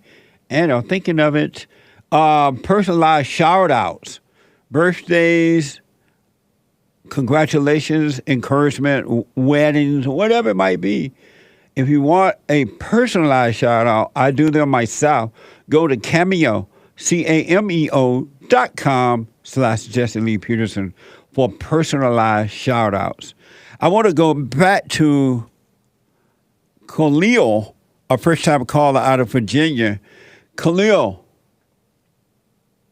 Yes, sir. One last question, then we got to run here. Do you tell women your problems? Yes. What a beta. Beta. Yeah. Yeah. I used to, well, I would say every woman, but the woman that, you know, I would say that I'm kind of close with, I have done that. And why? Because I guess instead of being smart and going either to God or like to another man like you, like who actually can feel me more than a woman, I would just think, oh, she a woman, or like my mom, she a woman, or like my girlfriend, she a woman, so she gonna love me, she gonna hear what I'm saying. I just need to get it off my chest instead of being smart, like, hey, I need to just go talk to another dude who can actually feel the same stuff as me, or maybe just be silent and just talk to God, or not even just be silent, just let him handle it. Yes. Well, good, man. Well, we all have done it. I understand it. But stop telling women. And even nowadays, you have to be careful with the men you tell, because men have the woman's nature. and they'll try to hurt you as well with your personal business. So be careful with that. But you're right. If once you start working on you, all of those problems are going to disappear anyway. They're just illusions anyway. But don't be going to your mama and to your girlfriend, because women do not have the answer. And they don't love you. That emotion that they feel is not love. That's hate. It is not love. That's why they're up and down with it, because it's not real. It's hate. It's not love. Love brings perfect peace, and it never changes, and it's not dependent on anybody else or anything. You're not trying to get love from anybody or anyone. Yeah, I understand. So do the silent prayer, and don't judge yourself based on what has happened. Don't look back, because in reality, there is no past and there's no future. Your life is right now, right here. So you start right now. Do the silent prayer. Watch those thoughts. Say goodbye to that woman. Don't give no long talk and all that kind of stuff, because you'll talk yourself right back into hell, or she will talk you right back into hell. Just learn from it, and you move on. Work on you. And I'm telling you, man, you're going to experience paradise on earth. You'll be fine. And if God wants you to have a woman, he will add it to you, and it will be a woman that you will be with until death do you part. It won't be fighting. You won't be trying to get love from her. You won't need her the same way. It'll work then. Yeah, I understand. I appreciate it, for real. I really do. All right, so do the silent prayer, and whatever little anger you feel toward your mother, those are the things you need to go, hey, I'm sorry for resenting you. I realize now, because your mother has the same hell that's in you, been driving you and deceiving you and making you feel a certain way and think a certain way. That came from her. You have her identity. And it's not her per se, but it's Satan that made a home in her, because Satan is the woman's God and the God above is the man's God. Yeah. Yeah, I got you. All right? Yeah, I understand. I appreciate you. Thanks for the insight and stuff. All right, work on you, man. You'll be fine. And don't let that ego pain deceive you that you're not going to be able to deal with it. You need to hold on to her. You don't want the pain. You want to overcome that pain. Count it all joy when you're feeling the pain. Tribulations work as patient in your life. You will overcome it. Yes, sir. All right? All right. Thank you. All right, buddy. I wish you well. Let me know how it goes. All right, you as well. All right, buddy. Amazing. 888-775-3773. Let me go to a first-time caller out of Michigan. Tyrone, welcome to the show. You're on the air. Jesse Lee Peterson. I hope all is well with you today, sir. All is well. Thank you. You too. I called this show because you are right. It's just that simple. I start watching you. I knew nothing about YouTube. I was a Bible thumper. I got in a relationship, and most men are going to call in about relationships because that's where we fail at. I called in about a relationship that I had got in, and I was asking the guy that I was talking to, but somebody had already had answered my question on the show. What do we do once we get it wrong? Do we leave? Do we start over? What do we do? And this is what the suggestion was. Stop having sex. That's where it begins. Yeah. Once you stop having sex with the woman, I began to start correcting her for her bad behavior. Now, she had 2 children prior, but I'm a Bible thumper. So I'm assuming that, okay, I'm walking with Christ. I knew of God, but I didn't know God. Yeah. So I'm saying, okay, she's a widow. She has 2 children already. So I come in, I'm like, okay, if she's coming in under me, then it's my job to convert her over to Christ and get her going in the right way and get her out her head. But not knowing, never get with a woman with children already. That's the wrong thing to do. That's very the wrong thing to do. So once I got in, I told each individual, you have learned something that was not right. You have to go back and learn it again. Even though I knew a little, I didn't know the forgiveness part. I knew the surrender part, but it was the forgiveness part that I was lacking. And most of the people, I don't know, I listen to the show every day. I didn't have the same experiences that these people had when they went and forgave their mother. My situation turned out exactly like you said. She rejected it. She blamed everything on the father. She called everybody in the family. So now I got everybody in the family calling me, asking me what I say to mama. She built an army against you. She sure did. She sure did. But I understood by listening to you, I understood that those are the people that still identify with the flesh. Yeah. If I can hurt you, that means you identify with the flesh. Absolutely. We're not the flesh. We are a spirit that inhabits the flesh. Yeah. That's all we are. So with the baby mother situation, I told her to her face, I said, I'm going to leave you. I'm not leaving my son, but I'm going to leave you. Why are you leaving me? Because you're not following my directions. Yep. The minute you don't follow my directions, the children sees that, and they're not going to follow your directions. Absolutely. Somebody fooled you and told you that we was the head of the household. No, I'm the head of you. Yeah. You don't make the right decisions. I'm here to make you have an opinion on the decision, but I have the last say. I removed myself out of the bed and went on a couch. That started the feud there. Now, understand, I have my own place, so I don't have to. I'm trying to get her back stable where she needs to be before we could go buy houses together and all that stuff. If I would have got married to this woman, it would have been the worst decision I ever made in my life. That's right. It would have been the worst decision I have ever made in my life. We do not need that as men.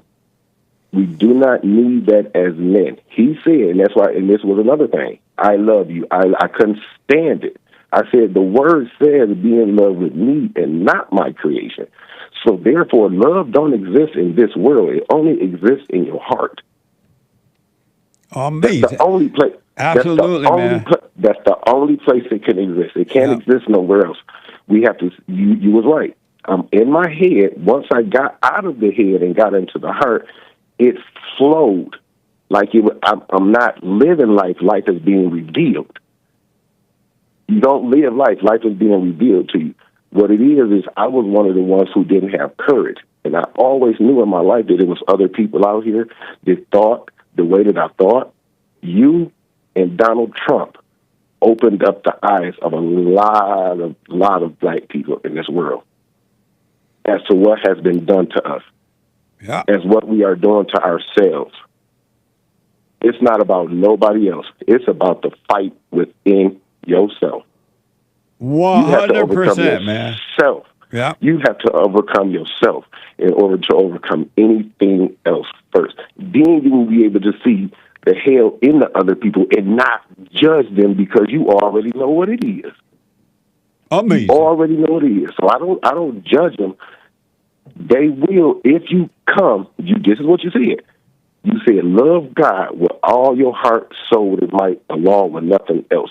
So every time she called, I let her know I love what's right more than I love LaKendrick. I want you to know that now.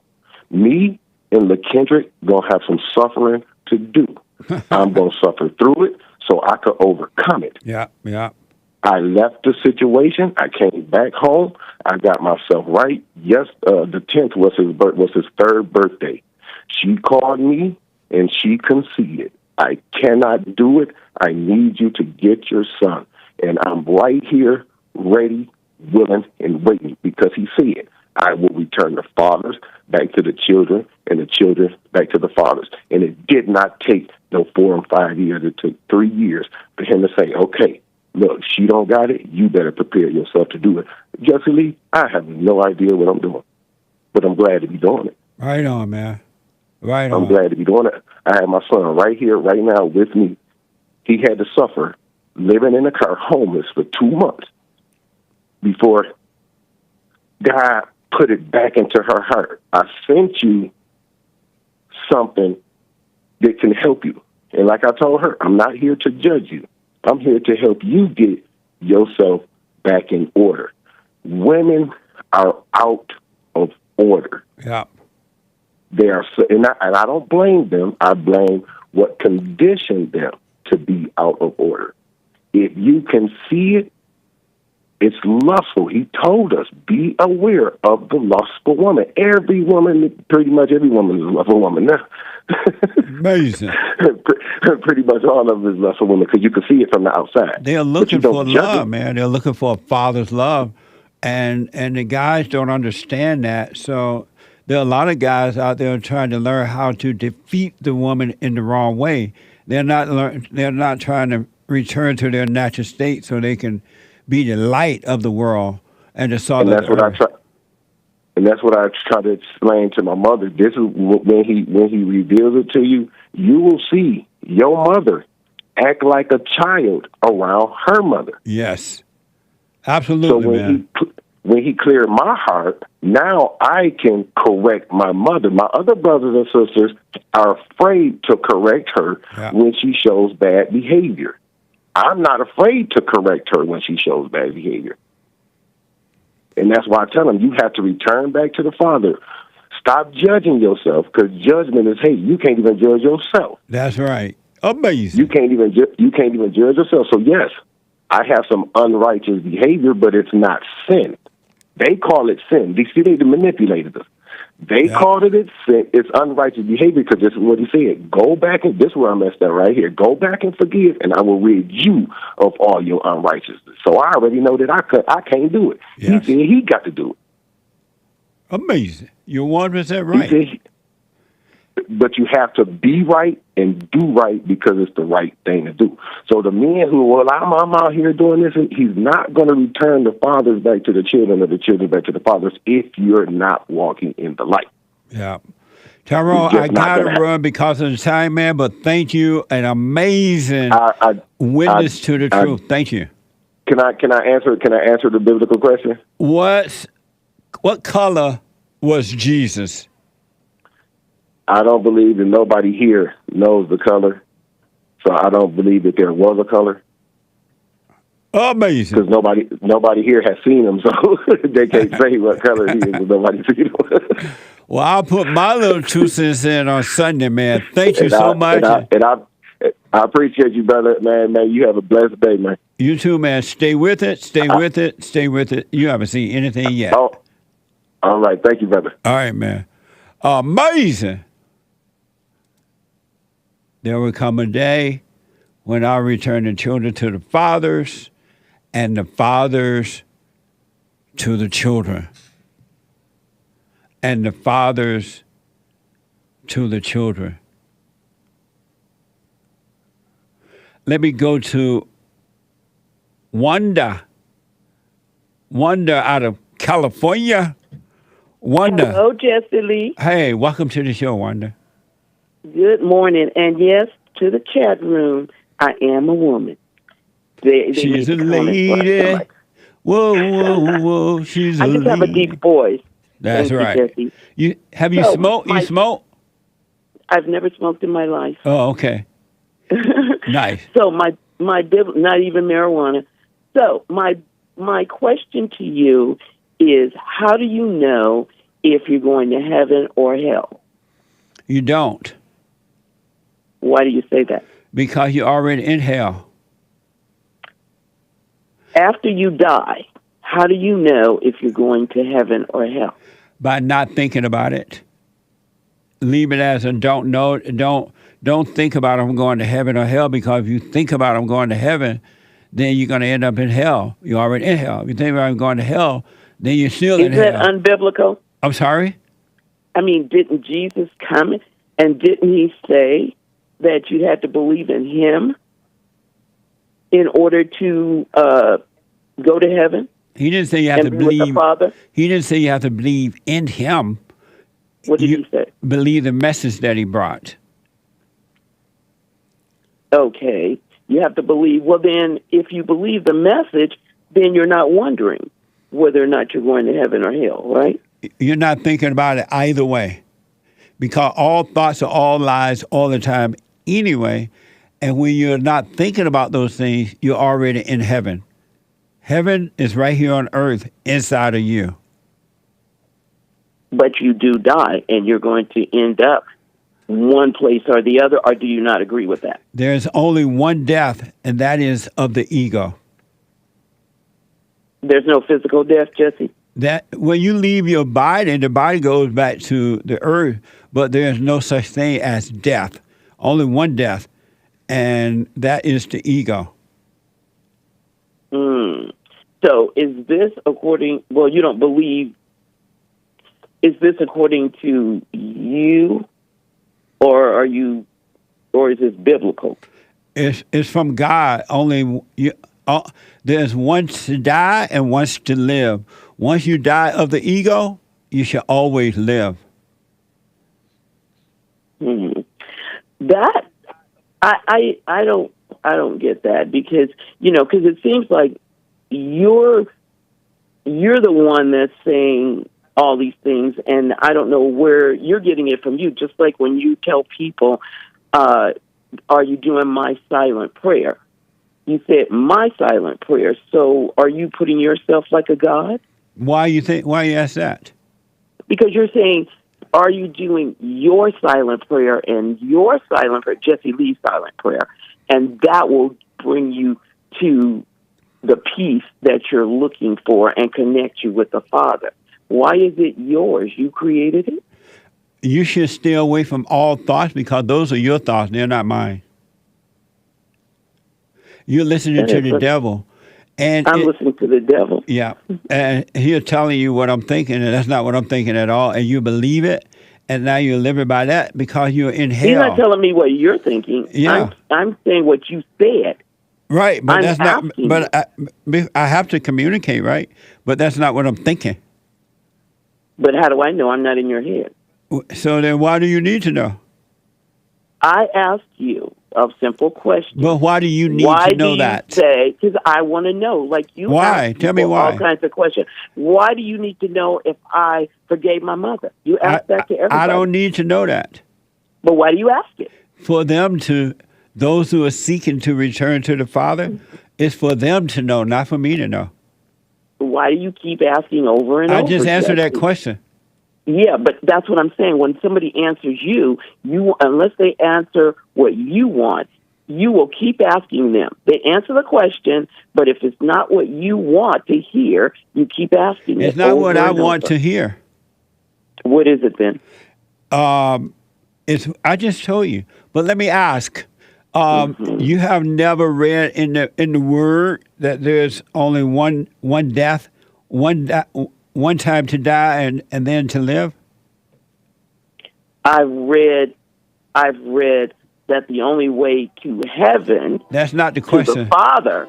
That's not the question. Jesus. The question was, have you ever read in the Word you have once to die and once to live? No, I don't recall that. I think I know what you're talking about, but where is it? Where is it in the Bible? It's in the Word somewhere. Look for it. It's there. Google it. You'll find it. Want to thank you so much. I got to take a break. One more hour to go. 888-7753. 773. 888-77. Just there's one line open. Hake is coming in with the hate news, not the fake news. And I'll be back in a moment. One more hour to go.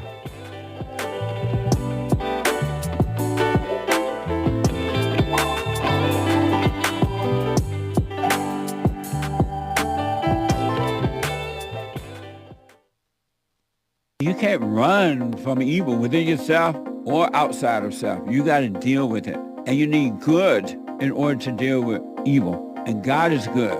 You need to return to the Father. And you'll see within you, he will fight the battle for you.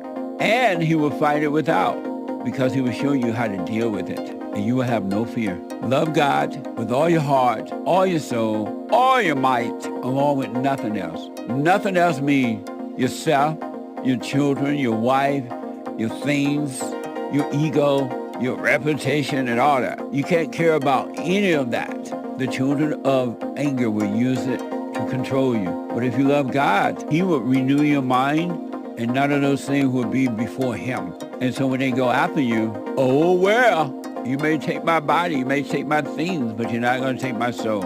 And that's a true reality.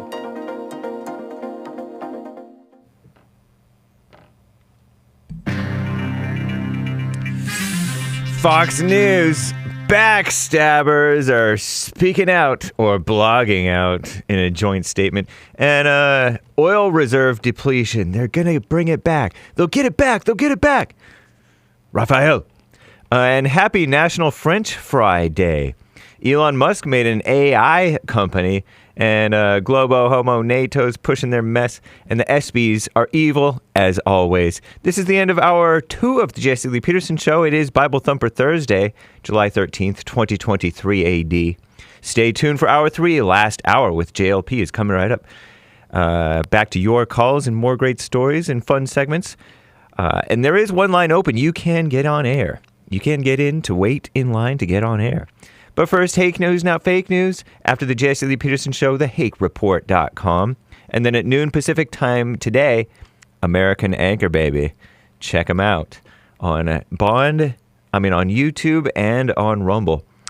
Fox News backstabbers. 3 former Fox executives say they regret helping Rupert Murdoch build Fox News into a national TV force. They're so self-important. Psh, like they did much. Maybe they did. Call Me Nonsense Network is reporting this. Signal boosting, and so is Hake. In a joint statement published Wednesday, which is a blog post, low traffic blog post too, hokey.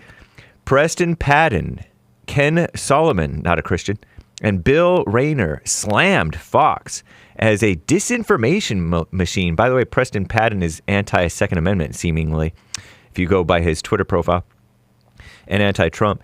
And they profoundly regret helping shape Fox News in its early years. Preston Padden was Fox's chief Washington lobbyist. Yeah, these commie capitalist corporations have to lobby the government. Solomon, not a Christian, was the vice president of the network distribution. And Bill Rayner, I guess, was the lead outside counsel, liar, maybe? The joint statement, as I said, low traffic blog post on boulderpreston.com. Who ever heard of that? Came on the same day that the supposedly right-wing network, CNN's description, was sued yet again for defamation. In its latest lawsuit, Fox News is faced for advancing false election conspiracy theories. In April, the network agreed to a historic $787.5 million settlement with Dominion Voting Systems after its high-profile anchors spread lies on air about the election technology company. And they got rid of their best host in history, Tucker Carlson. What a mess. What a mess. Terrible, corrupt courts, right? Oil reserve depletion. Here's a quote from Energy Secretary Jennifer Granholm, a woman. The bottom line is we are going to replenish.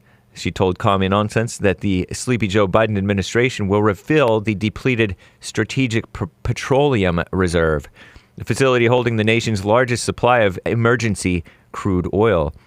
Use it only for emergencies. Well, I guess they thought that it was an emergency, or they were just trying to save face and save the people money, bribing them to keep supporting them. America's emergency oil stockpiles have plunged to 40-year lows under Sleepy Joe Biden as U.S. officials drained the SPR, Strategic Petroleum Reserve, to cushion consumers from high gas prices. Scammers. Happy National French Fry Day. Beginning today, some of America's most popular fast food chains will offer free fries on National French Fry Day. It's an unofficial holiday. Holy day? Excuse me, nothing holy about it, unless it's In-N-Out, right? Which is Catholic, which is sort of Christian. Eat your real veggies, whether or not you have fries, I suggest. You don't have to listen to me, though. Elon Musk made an AI company. Tesla and SpaceX CEO and Twitter owner Elon Musk announced the launch of his new AI company, XAI, lowercase x, capital A, capital I. Musk has been an avid supporter of AI, but he's warned also of the technology's potential for civilizational destruction. And that's a quote. Now his new company is comprised of former employers of DeepMind, OpenAI, and Google. XAI says the goal is to understand the true nature of the universe. Maybe it's the latest competitor, though, of ever-developing AI world. The company will share more details during a live Twitter Spaces event tomorrow. I'm James Hake. Now back to JLP, Bible Thumper Thursday, Hour 3.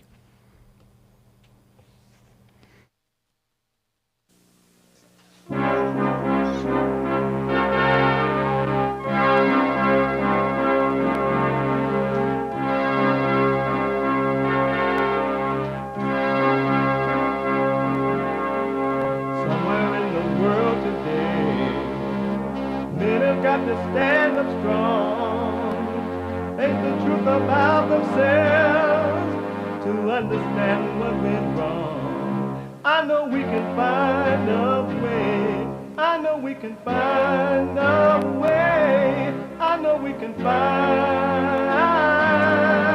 a way to stand up, stand up.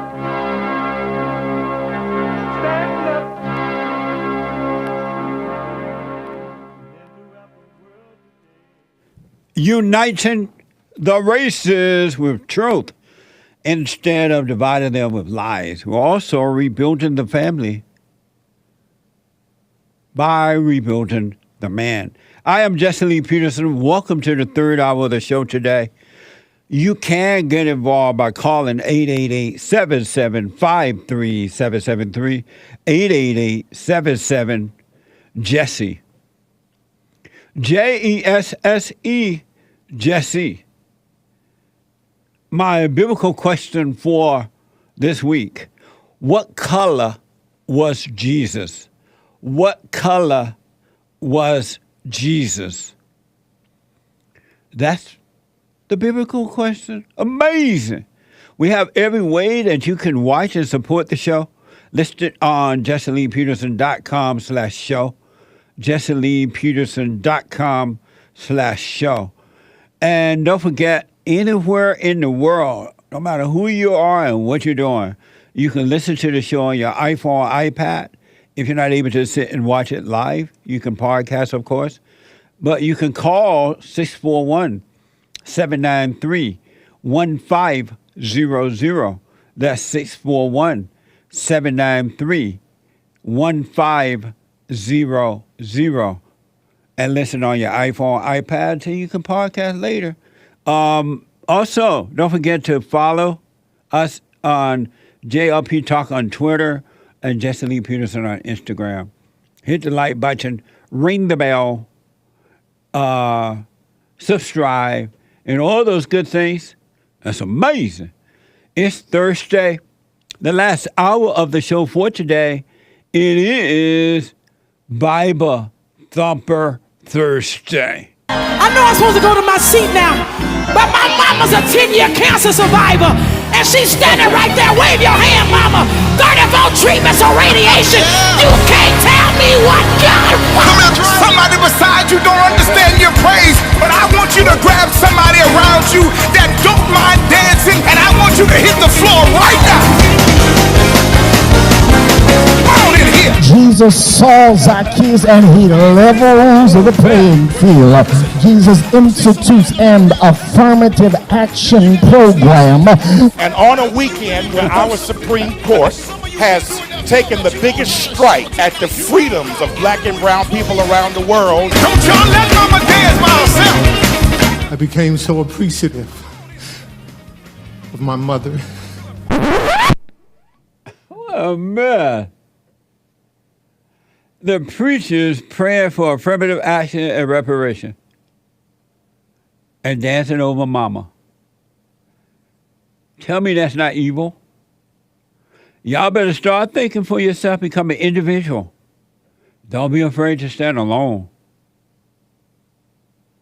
Do not be afraid to stand alone. 888-7753-773. In a moment here, the Anchor Baby has some amazing stuff about the music. The Anchor Baby put that together. That's a mess. But that's all it's about. Dancing to the devil and calling him Jesus. Can you imagine preaching, praying about affirmative action and reparation? This is from Matthew 19. the disciple ask, who then can be saved? And Jesus looked at them and said, with man, this is impossible. Impossible. That's what you are to me. Impossible, yeah. Jesus looked at, who then can be saved? Jesus looked at them and said, with man, this is impossible. But with God, all things are possible. And everyone who has left houses or brothers or sisters or fathers or mothers or wives or children or fields for my sake will receive 100 times as much and will inherit eternal life. That is so deep, I can hardly stand it. That is deeper than deep, deep. I got to read it over because I read it like I'm black, like I'm Joel. And speaking of Joel, he black.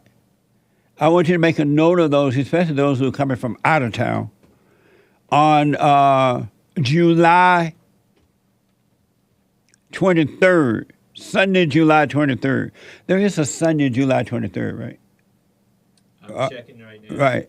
Sean just told me yes. On Sunday, July 23rd, Joel, he black, of Joel Friday TV will be doing the Sunday morning meeting, the fellowship. I'll be out of town, so Joel is going to be standing there for me. I'll be here to come Sunday if the Lord is willing and the creek don't rise. But Sunday, July 23rd, Joel Friday will be doing the Sunday morning fellowship. Just for those who, because a lot of people come from out of town, they want to come, they want to say hi, and I won't be there on the 23rd. I'll be there this Sunday, though, but not the 23rd. Make note of that, folks, all right? So I just want to read this real fast. This is from Matthew 19. The disciples ask, who then can be saved? Jesus looked at them and said, with man, this is impossible, but with God, all things are possible. And everyone who has left houses or brothers or sisters or fathers or mothers or wives or children or fields for my sake will receive 100 times as much and will inherit eternal life. That is so true. I already turned the air on. The AC? Yeah. I don't feel it. I do. That's why I asked about the vent. I feel it. You feel the air? Sure. I mean, not sure, but Hassan, I feel it. You feel that? Anchor baby? Hake is asking about the air conditioning. But that is so true. All right? But anyway, that's for the Bible thumpers and for everybody, really, but especially Bible thumpers. What? Bible thumper! Huh? Shift. What? Shift. To the left or right? That way. Hassan, I don't see it. Yeah, you're covering up.com. You told me to move. What? No, Hake is in the studio, a big mistake.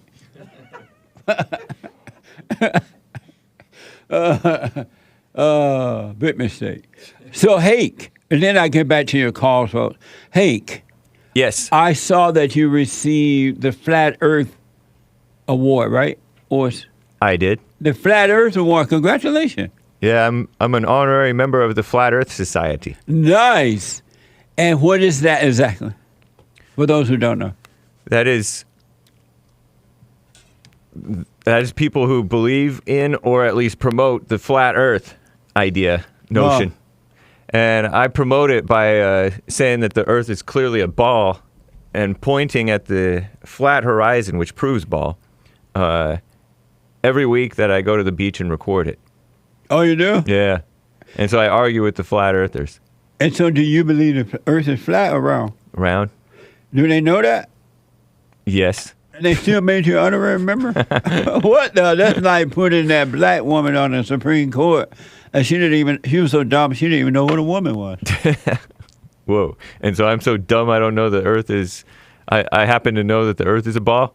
No. Obvious globe? Dad, you know the earth is round, but they gave you an award for flat. Yeah. But congratulations, man. But I do tirelessly promote it by bringing it up almost every time the earth comes up. Oh, so they gave you an award for promoting that the earth is flat. Not promoting that the earth is flat, but promoting the notion of the flat earth by arguing against it. Well, whatever reason, man, congratulations. Thank you. Appreciate it. That's amazing. I didn't know you was doing it every week. Well, not every week, but every week that I record. Right. Yeah. Amazing. Well, congratulations, man. Thank you. Amazing. I would have brought my Let's hear it for Hake. I would have brought my framed certificate signed by the president and secretary of the Flat Earth Society in here had I known you were going to bring that up. Oh, yeah? Yeah. Can you get it for me? Yeah, Baby is right there. He'll run and get it. Nice. Yeah. That's cool. Yeah, I showed it off on my show the past couple of days now. Oh, yeah? Nice. Yeah. Well, I saw one day when you showed, that's what made me remember it, that you was talking about it. I have a high per capita Flat Earth listenership. This is Hake's Flat Earth Award. It doesn't get any better than that. Nice. That's amazing. Congratulations. Thank you, man. And you're right. It is signed by the president and the secretary. Yep. And thank God the secretary is a woman. And the president's a man. Nice. Those flat earthers, they're not completely off the deep end. They got a little sense. Yeah. More sense in some ways than the mainstream. I'm telling you. Well, congratulations. Yeah, I appreciate that.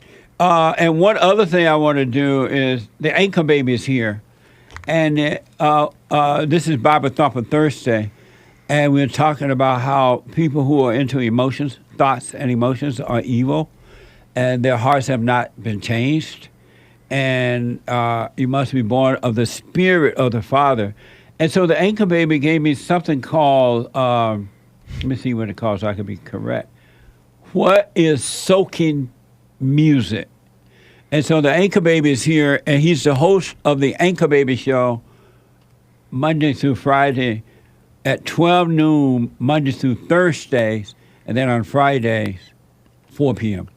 Pacific time. Thank you. So what is soaking music? Yeah, so I discovered something about worship music that I thought was funny. I did on my show, and Sean wanted me to tell you about it, okay? Right. Okay, so... My producer, Sean. So, you know the moment in church when the pastor is... So you've had your worship, you raise the hand, you close your eyes, and you're like this for a while. Yeah.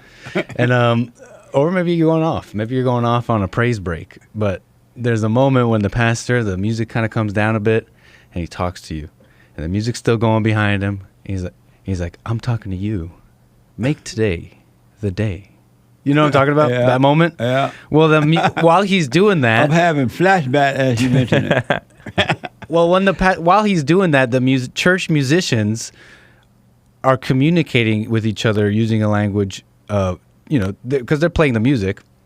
They have terms to express how to exactly play that music in that moment to get people in that emotional state. Yeah.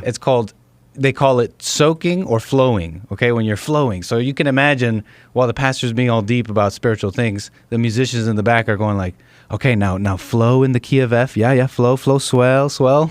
You know what I'm talking about? Yeah. In fact, we have some examples. Can you play clip 2 real quick? This is nice. Kind of quick example. Okay. C to A minor. It sounds pretty, right? Okay. But I want to make it sound gospel or cool, so I'm going to do this. What? How did I know to do that? I'm going from C. I'm going to remember that I'm traveling to A, find that fifth, and build a dominant seventh, which sounds like this. And then I can go to the chord I was headed to. So that's it. That's literally the trick. That's it. Wow. That's the trick. That's the trick, she said. Right, they called it the trick. Okay, and just to be quick, play number 1, and this is flowing. Okay, this is what's flowing, and this is the actual moment where the pastor's talking to you. Okay. All right. I want to set the atmosphere for worship. So step 1, what we want to do is we want to create a pulse. And I know you're probably thinking, what is a pulse? A pulse is like a rhythm, a beat. And this is going to connect you to the congregation to create that beautiful worship atmosphere. And if you're an absolute beginner, these are 3 notes. Just 3. We want to take this up a notch and we want to create a flow, all right, with this left hand. So what we're going to do is we'll do something like this. With this left hand. Here it is. Here it is. The magic. Whoa. And that's it. It's all it takes. There's a science behind it. I thought that the organ piano player were doing it because they were naturally emotional. I didn't know they really planned it. No, there's a science behind it. You don't even have to feel it yourself. You just, well, you might do better if you do that, but you see, the point I'm making is that you can teach this. I'm thinking about this in the old days when I used to go to those churches. What a mess. And they be doing that. And this one song came to mind, and it's called Lord, I worship you, oh Lord, Lord, we worship you. With the hands up. Hands up, and then the piano playing. And I remember how the piano would go down a little bit, and then you start crying. And then the preacher said, come on down. If you want the Lord, you want to be saved, come down. And you'll go down because you're like all emotional in tears and thinking that you need to go down and meet the Lord. And the music playing, the organ is working it, and you just caught up. Hold that thought. Don't forget what you're saying. Hassan, do you mind? Can you hit that music? You mind hitting that music? Okay, keep going. Oh. You were saying? And the music playing, and it goes down, and it goes to a tone where you should just feel it. But it makes you feel either sad or glad. And either way, they got you. We worship you, oh Lord. We have some flowing piano behind you right now. Oh Lord. Perfect. It's over. I'm going down to the front and accept Jesus. That is amazing. Yeah. This is why you got to overcome that emotional crap. Big time. You've been played. All in the name. What are you talking about today on Anchor Baby Show, American Anchor Baby? You're going to want to tune in and find out. Nice. That means he doesn't know yet. I forgot. The Hake Report at 9 a.m. right after my show. And you're discussing? Well, guys, I'm going to talk about the ESPYs, the ESPY Awards, where people have courage. Oh, Lord. And Muhammad Ali Sports Humanitarian Award. Where's Muhammad Ali now? He's looking up from heaven below. I believe that with this music. Looking up at heaven from below. Amazing. From 9 to 11 a.m., the Hake, Hake report.com. Thank you, guys. No problem. Thank you. I appreciate it. Amazing. You got to overcome emotion. And you don't have to. You can stay in your hell. Really. But you can be free. The kingdom of heaven is eternal life. And it's right here, right now. It's done. Let me go to Delilah. Is it Delilah, Shar? Delilah, a first-time caller out of Illinois. Delilah, welcome to the show. You're on the air. Hi, Jesse. Hey, Delilah, how are you? I'm doing well. How are you, sir? All is well. That's good. Well, thank you for taking my call. I really just had a quick question, but it was more so me asking how could I contact you to do, like, I guess, to study the Bible or see if you had any type of services that provided, like, Bible study. So one thing that I do have a question on is... Well, let me answer the first one first. We don't do Bible study because I recommend that you're not studying the Bible. You open it up, you read it, you put it away. But if you study it, it's going to fill your intellect and make you think you know God, and you don't. But if you open it up and just read it, put it away, the Holy Spirit will reveal to you what you've just read. Otherwise, in your imagination, the devil will tell you what you read, and you think it's the Spirit of God. Yes, and also the question regarding women being not having love, right, and having to. I guess I'm kind of confused as far as where does, like, if you have a father who is in line with Christ and you're not married, does that mean that my love is still coming from my earthly father who is in line with Christ, who is the head over the household? But as we get older and we leave our father's house, and we're not married anymore, or we're not married at all, like, are you saying we do not receive the love of Christ or have that love residing in us once God has imputed His Spirit into us? Like, does that not happen for women? So I'm a little confused. And speak up a little bit. You ask if a woman doesn't. Repeat your question, and not so churchy, because I'm not. You're using churchy words, and I'm missing it. So just ask me the question in a simple way. So if a woman gets older, leaves her father's house, say she's never married, she hasn't been married yet or isn't married, does she not have a covering over her? Like, does she not have the Spirit of God within her if she's not married to another man after leaving her father's house? Like, how is she in alignment with God if she's not married to another man who has the Spirit of God? What does alignment with God and covering of God mean? I don't understand those two things. The love. I'm just asking in reference to the love part. Like, does she not have love within her if she's not married to a man who is obedient to Christ? If she's no longer in her father's house? Oh, okay. If a woman love her earthly father and have forgiven her mother for trying to turn her away from her father, then the fact that you don't resent your father and your mother, you will enter into the kingdom of heaven. Even if you never got a husband or a boyfriend or anything, a woman can do exactly what a man do: return to the father. She has been turned away from the father by her mother when her mother turned her away from her earthly father. Because you're not going to ever know God or love God as long as you resent or have anger toward your earthly father. Okay. And women don't have love unless they love their earthly father, and God would take away that emotional fake love, which is hate, which is the nature of the devil, because until she forgives, Satan is her daddy. He is her God. And that's why she has the up and down emotional stuff. She feel good. She live in her imagination. She feel bad. And she try to control everybody and everything. Women are very controlling because they're very insecure. They don't have love. Okay. Have you forgiven your father? I had a good father, and the things that he did to show us the love of Christ, even in his faults, me and my father have had a one-on-one beautiful conversation about forgiveness. Right. We have a beautiful relationship. Have you forgiven your mother? Yes. You told her? Yeah. Oh, yeah. I had the conversation with my father. I've had the conversation with my mom.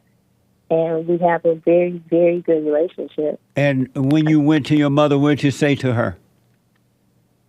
I told her that I understood she was doing the best that she could. And the knowledge that she had, like the way she was trying to raise us and bring us up, and to keep us close to our family and keeping us in with knowledge and trying to understand the ways of the world, and always to keep Christ first. Some of her advice may have been not the best, but it was just her coming from her level of understanding where she was at before coming into her relationship with my dad. So, And so, she was a good mom. And why didn't you forgive her? Why? Why didn't you forgive her? You didn't forgive her. Why not? You said I didn't forgive her? You said you forgave her, and I asked you, what did you say? And so far, you haven't said that how you forgave her.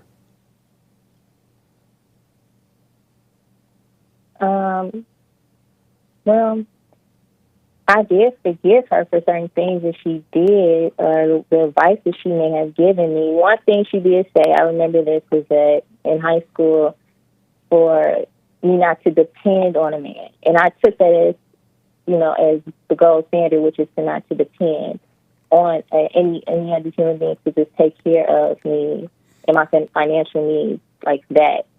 But having the understanding of what the relationship between a man and a woman and the hierarchy of that, it wasn't really instilled in my youth until I got older and got into relationships and realized that there is a hierarchy, there is a level of dominance between men and women. Yeah. So that portion of her not really giving me that type of, I guess, knowledge in the relationship, and that part of it I forgave, because she didn't understand it at one point. She does now. She understood it then too. She was lying to you. Why did you? And she may have been. Why did you apologize for resenting her? Resenting her? Yeah. You said, why did I apologize? Why didn't you apologize? I'm sorry for resenting you for what you've done. Because maybe at the time I didn't know that if I was resenting her, if that's the actual emotion of resentment. Yeah. But it wasn't. I didn't think that at that time it was probably that deep. But the conversation that we had, we talked about so many different things. So if I didn't say that word resented, but it came out, I guess, because like with women, we use a lot of verbiage. So it came out in a way that, we understood it to be, but I didn't maybe use that word resent. Oh, okay. So you no longer have anger? No. I'm sorry? No. What did you say, sir? You no longer have anger? No, I don't. You don't. Are you married? I was married. And you have children? I have one son from that marriage. From that marriage? Yes. Oh, okay. And do you keep him away from his dad, his father? No. If anything, we have a beautiful relationship, and he's a wonderful father. And so you don't keep his son away from him? Not at all. Oh, okay, nice. And did you obey him? I did. I did obey him. So why y'all divorcing if you obeyed him? Because, like you said, having that knowledge of God, but not having it in your heart. So when the situation had happened between him and I didn't have the fullness of the love of God in my heart to forgive. It was just all head knowledge. I wasn't able to until God had to bring me to that point of cracking up in my heart, which He had to break me in a sense. So know that, like, okay, now that you have all this head knowledge, it needs to be in your heart. You need to actually be a doer of it. So that's why we do have a beautiful relationship now, even though we're not together. Nice. Well, I wish you well, Delilah. Samson and Delilah. Thank you. I appreciate it. Stay with it, all right? I will. Thank you, sir. You're welcome. Amazing. Is it break time? Really? Wow. Shout out to Get a Job. I got to take a quick break. I thought you were playing the soaking music. I got to take a quick break. When I come back, more of your phone calls and super chats. Back in a moment. The treasure chest is now open on D Live. Baba Thumper. Amazing. Back in a moment.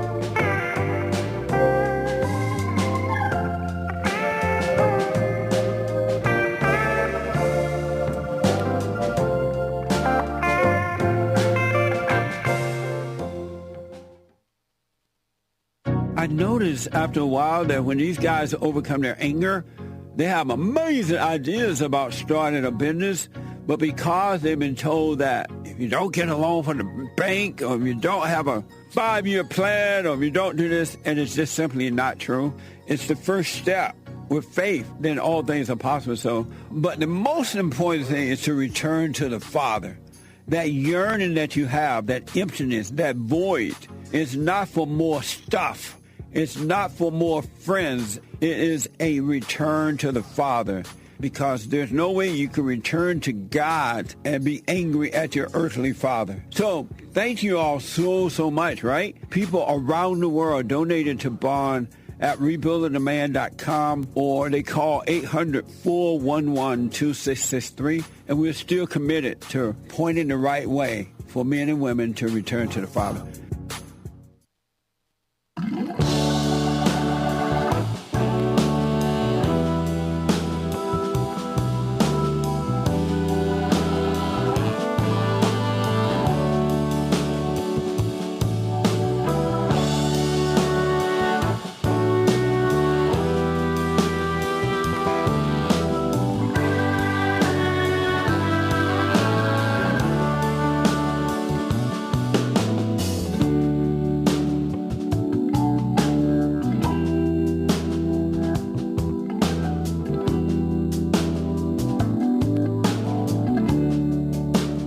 Okay, welcome back. The Hake Report is coming up. At the top of this hour, the Hake Report from 9 to 11 a.m. Pacific time. And then at 12 noon, the American Anchor Baby. The American Anchor Baby. At 12 noon Pacific time. You don't want to miss it. Amazing. If we have a counseling service, if you need counseling, we have the best counseling service on this side of heaven by phone, Skype, or walk-in. You can go to rebuildingtheman.com, rebuildingtheman.com, or call 800-411-BOND, 800-411-2663. And I really do want to encourage you to become your own man, your own woman. You must be willing to stand alone if you want to be free. The group thing ain't gonna never work. It's never gonna work. Ain't never work. Will never work. And then you'll be able to deal with the world, meaning human beings, in the right way. Human beings are evil. Their hearts are wicked to the core, and worse than you can even imagine. That's why you need to know yourself so you can overcome the wicked heart. Anyone that has anger is a murderer. Anyone that has anger has fear. But you could be born again of the Father. There will come a day when I return the children, both men and women, to the fathers, and the fathers to the children. Ladies, you must forgive your mothers and your fathers. If you don't love your earthly father, you're never going to know or love God. It ain't going to happen hanging up. Goodbye. You must do exactly what the men have to do if they want to be free. Christ was sent here for all who will receive it. Most won't, only a few. But it's up to you. I want to, we're going to get to your super chats and all that in a minute here. I want to go quickly to Bill out of Wisconsin. Bill, been waiting a long time. Bill, thanks for calling and thanks for holding. You're on the air. I'm back, Jesse. Yes, sir. Yeah, okay, cool. So I tried to call in day before yesterday. I got in right at the end. Time ran out, whatever. Anyway, what I wanted to bring up was about a week or two ago, you had Sneako on your show. And, you know, I watched it, and I found it very strange. Or at least I would think that you would find it very strange if you knew about Sneako's bizarre like sexual things that he had going on when he's trying to sell you on the fact that he's some sort of stand-up, traditional guy or whatever, but you can go back a year ago and find clips of him talking about him taking his girl to like orgies basically and having her Let me ask you this. You are male, right? Yeah. Why don't you just pray for him rather than judge him like that? Because there's not one on earth that don't have something to overcome. Why are you holding that against? It was a very an amazing an amazing discussion I had with him, and he definitely want to know the right way, and he's looking here and there. And so instead of judging him like that, why not just pray for him? Because I think that the truth needs to be out there, so that when you're analyzing someone's character like that. Why don't you put your own stuff out there? If you feel somebody's business needs to be out there like that, why don't you just put yours out there and pray for him? Why not? Well, are you a Christian? Are you a Christian? Yeah. So how can you be a Christian and watch that conversation with him and still judge him like that, knowing that is whatever he put out there or whatever he did, it wasn't him, but it was something that made a home in him? Why not just pray for him? Well, because when, on one hand, you're talking about, how you want like a trad wife and this and that. But on the other hand, you're talking about how you had to like violate your own internal instinct and watch your girl. Why not just pray for the guy? He wants what's right. Did you watch it? Did you watch the interview? What's right? Why is he a Muslim? Yeah, I watched it. Bill, why are you judging him? A Christian I'm just making objective judgments here. It's impossible for, especially a male or a man, to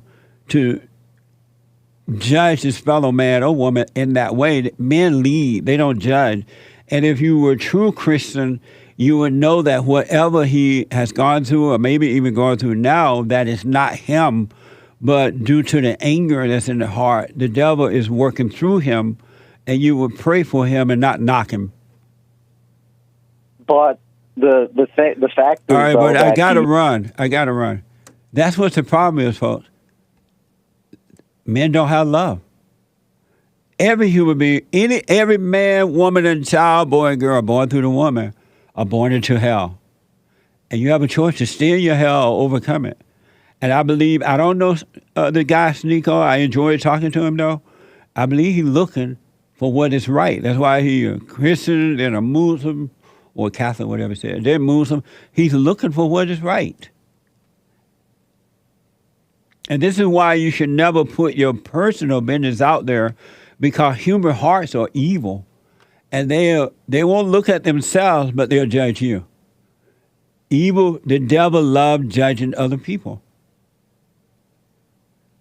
So wish him well. What's that guy? Call her name? That's who I was just talking to?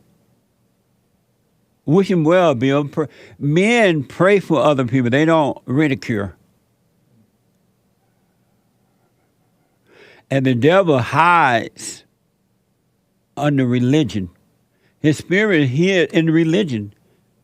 That's why you got to overcome religion. You got to overcome religion.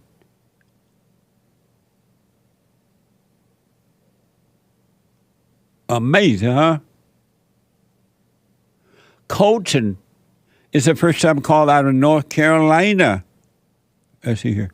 Colton, welcome to the show. You're on the air.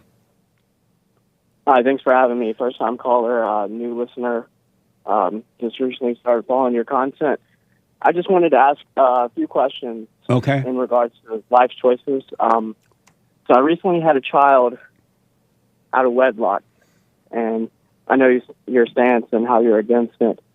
And I'm not against it or for it. Having a child out of wedlock? Right. I'm not against it, nor am I for it. I understand why it happens. Okay. But go ahead. And your advice on raising a child in today's society and climate. And your stance on how to get back to following God. I recently decided to get back to following God. I lost religion. Hold on 1 minute, buddy. Hold on. So that was Shane and not Bill? Oh, I see Shane is there. Okay, thank you. I'll go to Shane right after. Go ahead, Colton. So recently I lost religion, and I'm trying to get back into religion. I lost religion, I would say, shortly after I joined the military. I got out of the military approximately like 2 years ago, and I'm trying to get back to God and follow God. And I was seeking your advice on how to get back to following God. Number one, you got to look within. Everything that you want, everything you're looking for is already in you. The kingdom of heaven is within. And in order to enter that kingdom, you got to get to know yourself, see what's going on with you on the inside. And then you need to go and forgive your mother for turning you away from your father and your father for not protecting you from her. Don't ask for forgiveness. Forgive them, because the anger you have is keeping you away from God, from entering into the kingdom. And when you forgive them, God will forgive you, and he will draw you in, and you will experience heaven on earth. You'll be fine. But you must forgive. You must be born again of your father, meaning spiritual father, but it's not going to happen until you forgive your earthly father for not protecting you from your mother, and your mother for imposing her evil will upon you. Okay. And as far as my first question, as in advice for raising a child in today's society and climate, and advice that you would give to someone, trying to raise them correctly. So the woman you made the baby with doesn't have it, you have him, the child? I'm sorry, can you repeat that? So you're raising the child on your own? No, she's assisting me in raising the child. Are you guys living together? Yes. Oh, you're living together? Yes. Oh, okay. Here's what I recommend. So you got to forgive. You got to work on you, right? And then forgive. Have you heard me talk about the silent prayer video? I've heard you talk about it, but I have not listened or watched the video myself yet. Start doing that. So you still could do your little hooping and hollering, and when you're done with that, praying to the devil, be still and know God, so he can bring you out of the imagination, and then he's going to guide you with his perfect love, and that love will show you how to protect your child from the world, because you will be a living example, and you will have the right words given to you by the Spirit of God to say to your child. Is it a boy or girl? It's a boy. And to say to your son, and he will be fine. So that when he go out into the world, he will not be subject to evil. He will be subject to love, because he got it from his father. You are a living example, and you showed him the right way to go. Okay. But the light of God will show you how to raise your son. Okay, thank you. I appreciate your advice. You're welcome, man. And but stay with the silent prayer. Make sure you do it, because all thoughts are all lies about anything. So you want to let those thoughts and emotions pass, because they're not of you. They're not from God. They're straight out of hell. So let the thoughts pass, and you'll be fine. Yeah, and I'm in agreement with the whole anger and letting go and not feeling angry. And I tend to have a tendency to let my anger get the best of me very often. Yeah. And it's not you, and there's nothing you can do about it, because it's the spirit of evil that was passed down to you from your mother.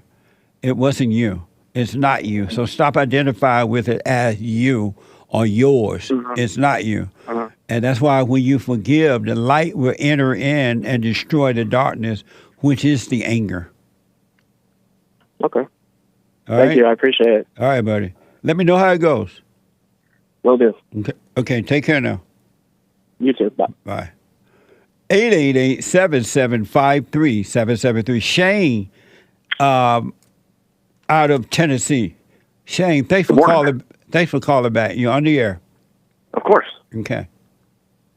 And if I remember correctly, you have a couple kids in public school. You guys been fighting the transgender mess and all that, and you were trying to. No. That was another guy. I think his name was Tim. Oh. I was mine was I addressed the young lady yesterday that was talking about her mother, and I was discussing my mother-in-law at the end of the show, and how I had troubles with my in-laws until, you know. Oh yeah. Did you forgive your mother? Of course. You told her? Oh, not in direct words, but in my heart, I have. You haven't forgiven her then. Why haven't you gone to her and forgiven her? God said that go and forgive, and I will forgive you. He didn't say do it in your heart. Well, I allow her to come to my house and stay with me for months at a time. You know, Beta. I don't, Beta. I'm taking care of her. She ain't taking care of me. Why do you take care of your mama? That's your wife? No, I take care of my wife too. But why do you take care of your mama? Because I'm a man. No, that don't make you a man. That makes you beta. No. Why haven't you forgiven her? I do forgive her. Why didn't you tell her? I haven't found it necessary. So God was lying when he told you to do that? He didn't think it was necessary? Well, not necessarily, but I'm not God. And so, and I do, I'm also not perfect, and I do my best every day. Are you a Christian? Of course. So if you don't forgive her, how will you know God? Well, through other means, prayer, scripture study, church attendance. No, I didn't ask how would you know about him. I ask how will you know him? How will you know him if you never enter into the kingdom? Because if you have not forgiven you, you're never going to enter into the kingdom of heaven. What is that? Well, where does it say that? Go and forgive, and I will forgive you and draw you into the kingdom of heaven. Before you enter into the kingdom of heaven, go and forgive. Right. Well, so I looked up a couple of things that you said yesterday. I know, but tell me that about your mother yet. Why don't you face her? Well, it's not that I don't want to face her. I asked why don't you? I can go tell her right now. She's at my house. I'm asking why don't you face her? Haven't found it necessary. Oh, so you don't really want to be free? Well, of course I do. Then why don't you forgive? I'm sorry? Say that one more time. Then why don't you forgive? Oh, I do forgive. But no. Is it? Are you looking for like me to go and physically create the action of forgiveness? Not if you don't want to. I'm just telling you what God instructed you to do. If you want perfect peace, if you want to enter into the kingdom of heaven, you must go and forgive. But you don't have to. You can keep it the way you have it. Maybe you love the hell that you live in. Well, I think life is hell. You think life is pain? We experience pain, suffering, all kinds of different things. And you like that? Physical. No, I don't. And you think it's normal? I think it's been normalized. Yes. Do you think it's normal? No, I don't think it's normal. But then why don't you normalize? Then why don't you overcome it? Well, I'm working towards that every day. How are you working toward it when you're unwilling to go and forgive? Well, I'm not unwilling. You haven't. Well, that doesn't mean I'm unwilling. But why don't you do it then? Why have you done it? I could do it. No. Why have you done it if you want to have peace on earth instead of hell on earth? Ignorance. I didn't know that it was a necessity for me to go and physically tell these people that I forgive them. Oh, I see. And I understand that. Aren't you married too? You're married, right? Yeah, I've been married for 15 years. So why do you have your mother living with you and your wife? She doesn't live with me. She comes and stays with me for time to visit the grandkids. For like months, right?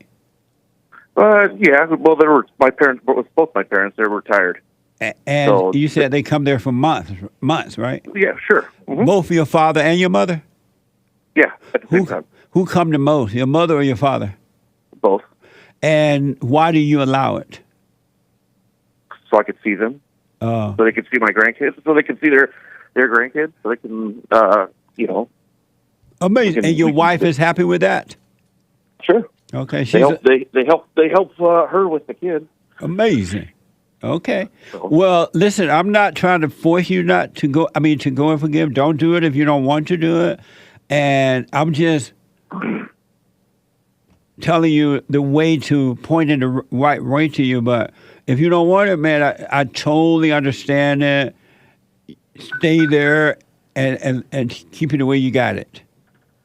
Well, of course, I'm always looking to improve. I've done things in my life that have caused drastic improvement as far as quality of life is and happiness goes. But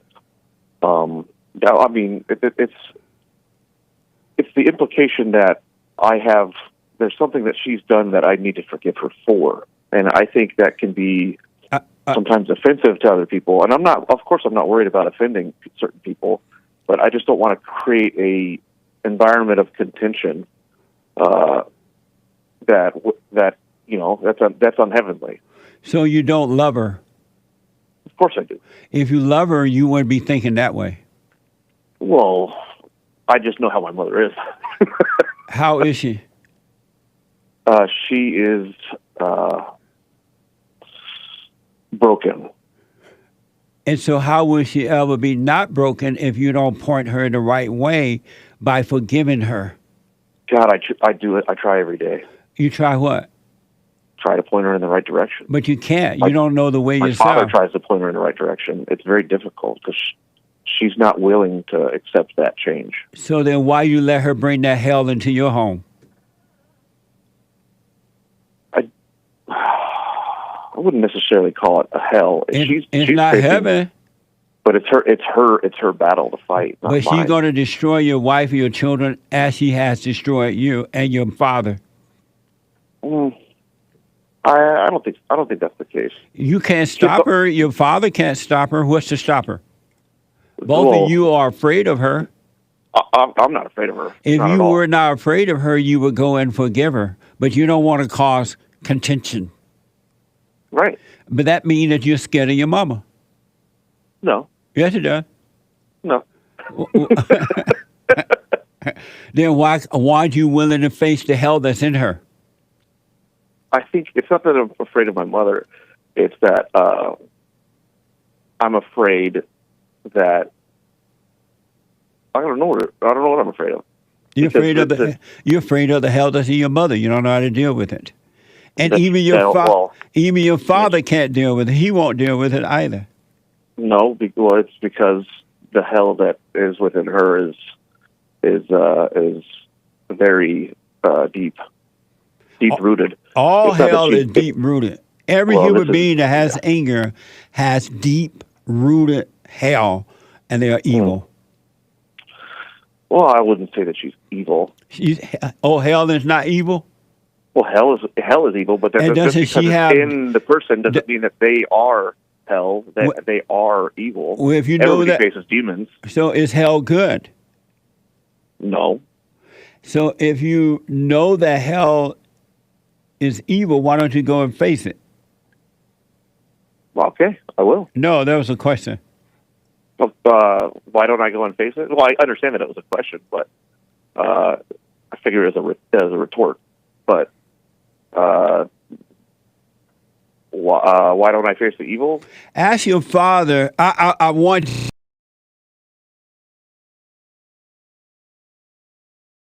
your mother, because he has allowed her to do that to you, and now you guys are with the devil, and you can't face the devil inside yourself, and you won't face the devil outside of you, inside of her.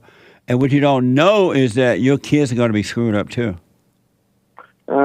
I don't know. I don't know about that, because she didn't have love to give you. What makes you think she has love to give your children? Well, I have love to give my children. No, your mother's there.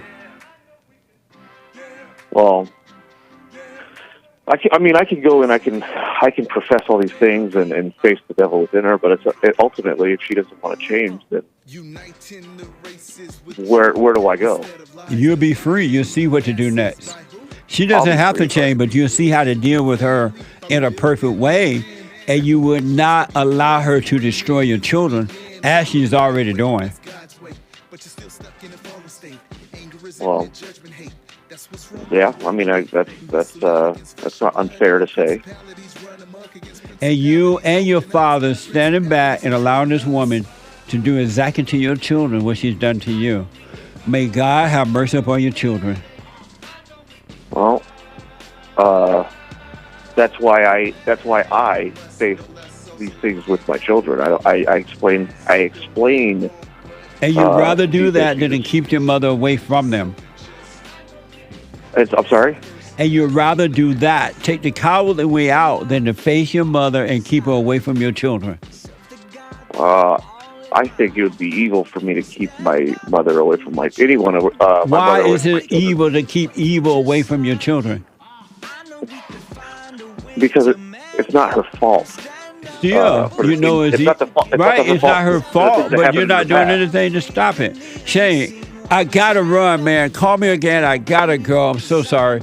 Lance, a first-time call out of North Carolina. Cruz, first-time out of Kentucky. Alex, out of California.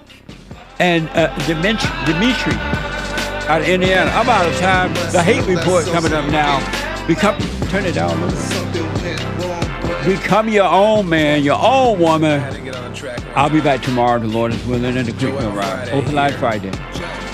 Look, stand up, we got fighting to do. We gotta show him who boss. He put a Viking in you, he put that lightning in you, igniting the truth. But you beg and blame and lie and hate and never wanna stand for the truth. So what you planning to do? You understanding to lose? You better go talk to your mama, better stop at the drama, better drop all the trauma. Boy, you better stand up and up. Put your hand up and hut. Cause if we don't, then we lose, and then we gotta hear the fake news. Whoa.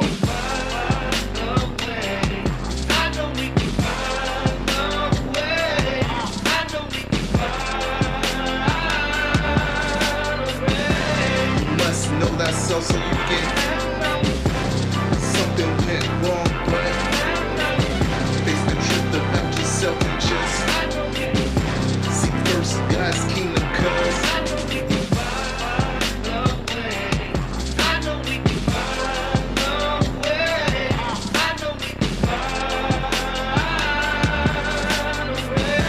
you must know that so you get something went wrong, but face the truth about yourself and just seek first God's kingdom, cause I know we can find a way.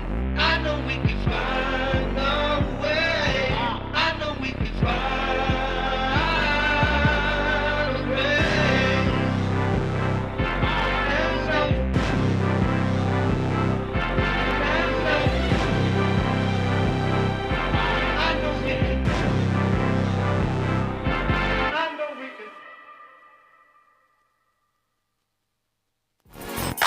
So, here's what I recommend. I invite you to download my silent prayer, and I want you to start doing it. You just download it, get the points of how to do it, and then after a while, you just do it on your own. It's going to point you in the right direction that your life will be returned to you from God. He will give you your life back, because anyone and all people who has anger, they're not themselves. You are the person that you are angry at. That's why it's so important to get to know yourself so that you can see who you're angry at. And if you're doing the hooping and hollering prayers and things like that, some people get up, oh, praise the Lord, hoop and holler, bless my mama, bless my daddy. Continue to do it. Do both. You will see if you want to stay with the hooping and hollering, or do you want to be still and know God. So my gift to you, no charge, at rebuildingtheman.com/church.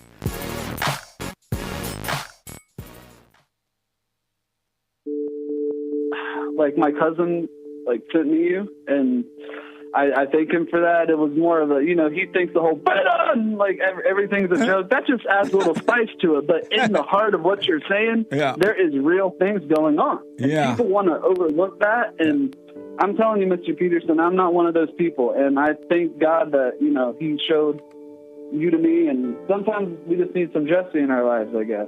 I wish we had more brothers like you. We need more brothers like you. Just because we don't have more most guys that can, you know what I'm saying, lead black people into the right direction. And I thank you for that, because a lot of people will be like, man, it's still going on. It's racism. Yeah. And I try to tell them, like, watch his show. Listen to this brother. He's telling the truth. Take no thought about tomorrow. Yesterday doesn't exist. And you're going to see, man, God is with us and all is well.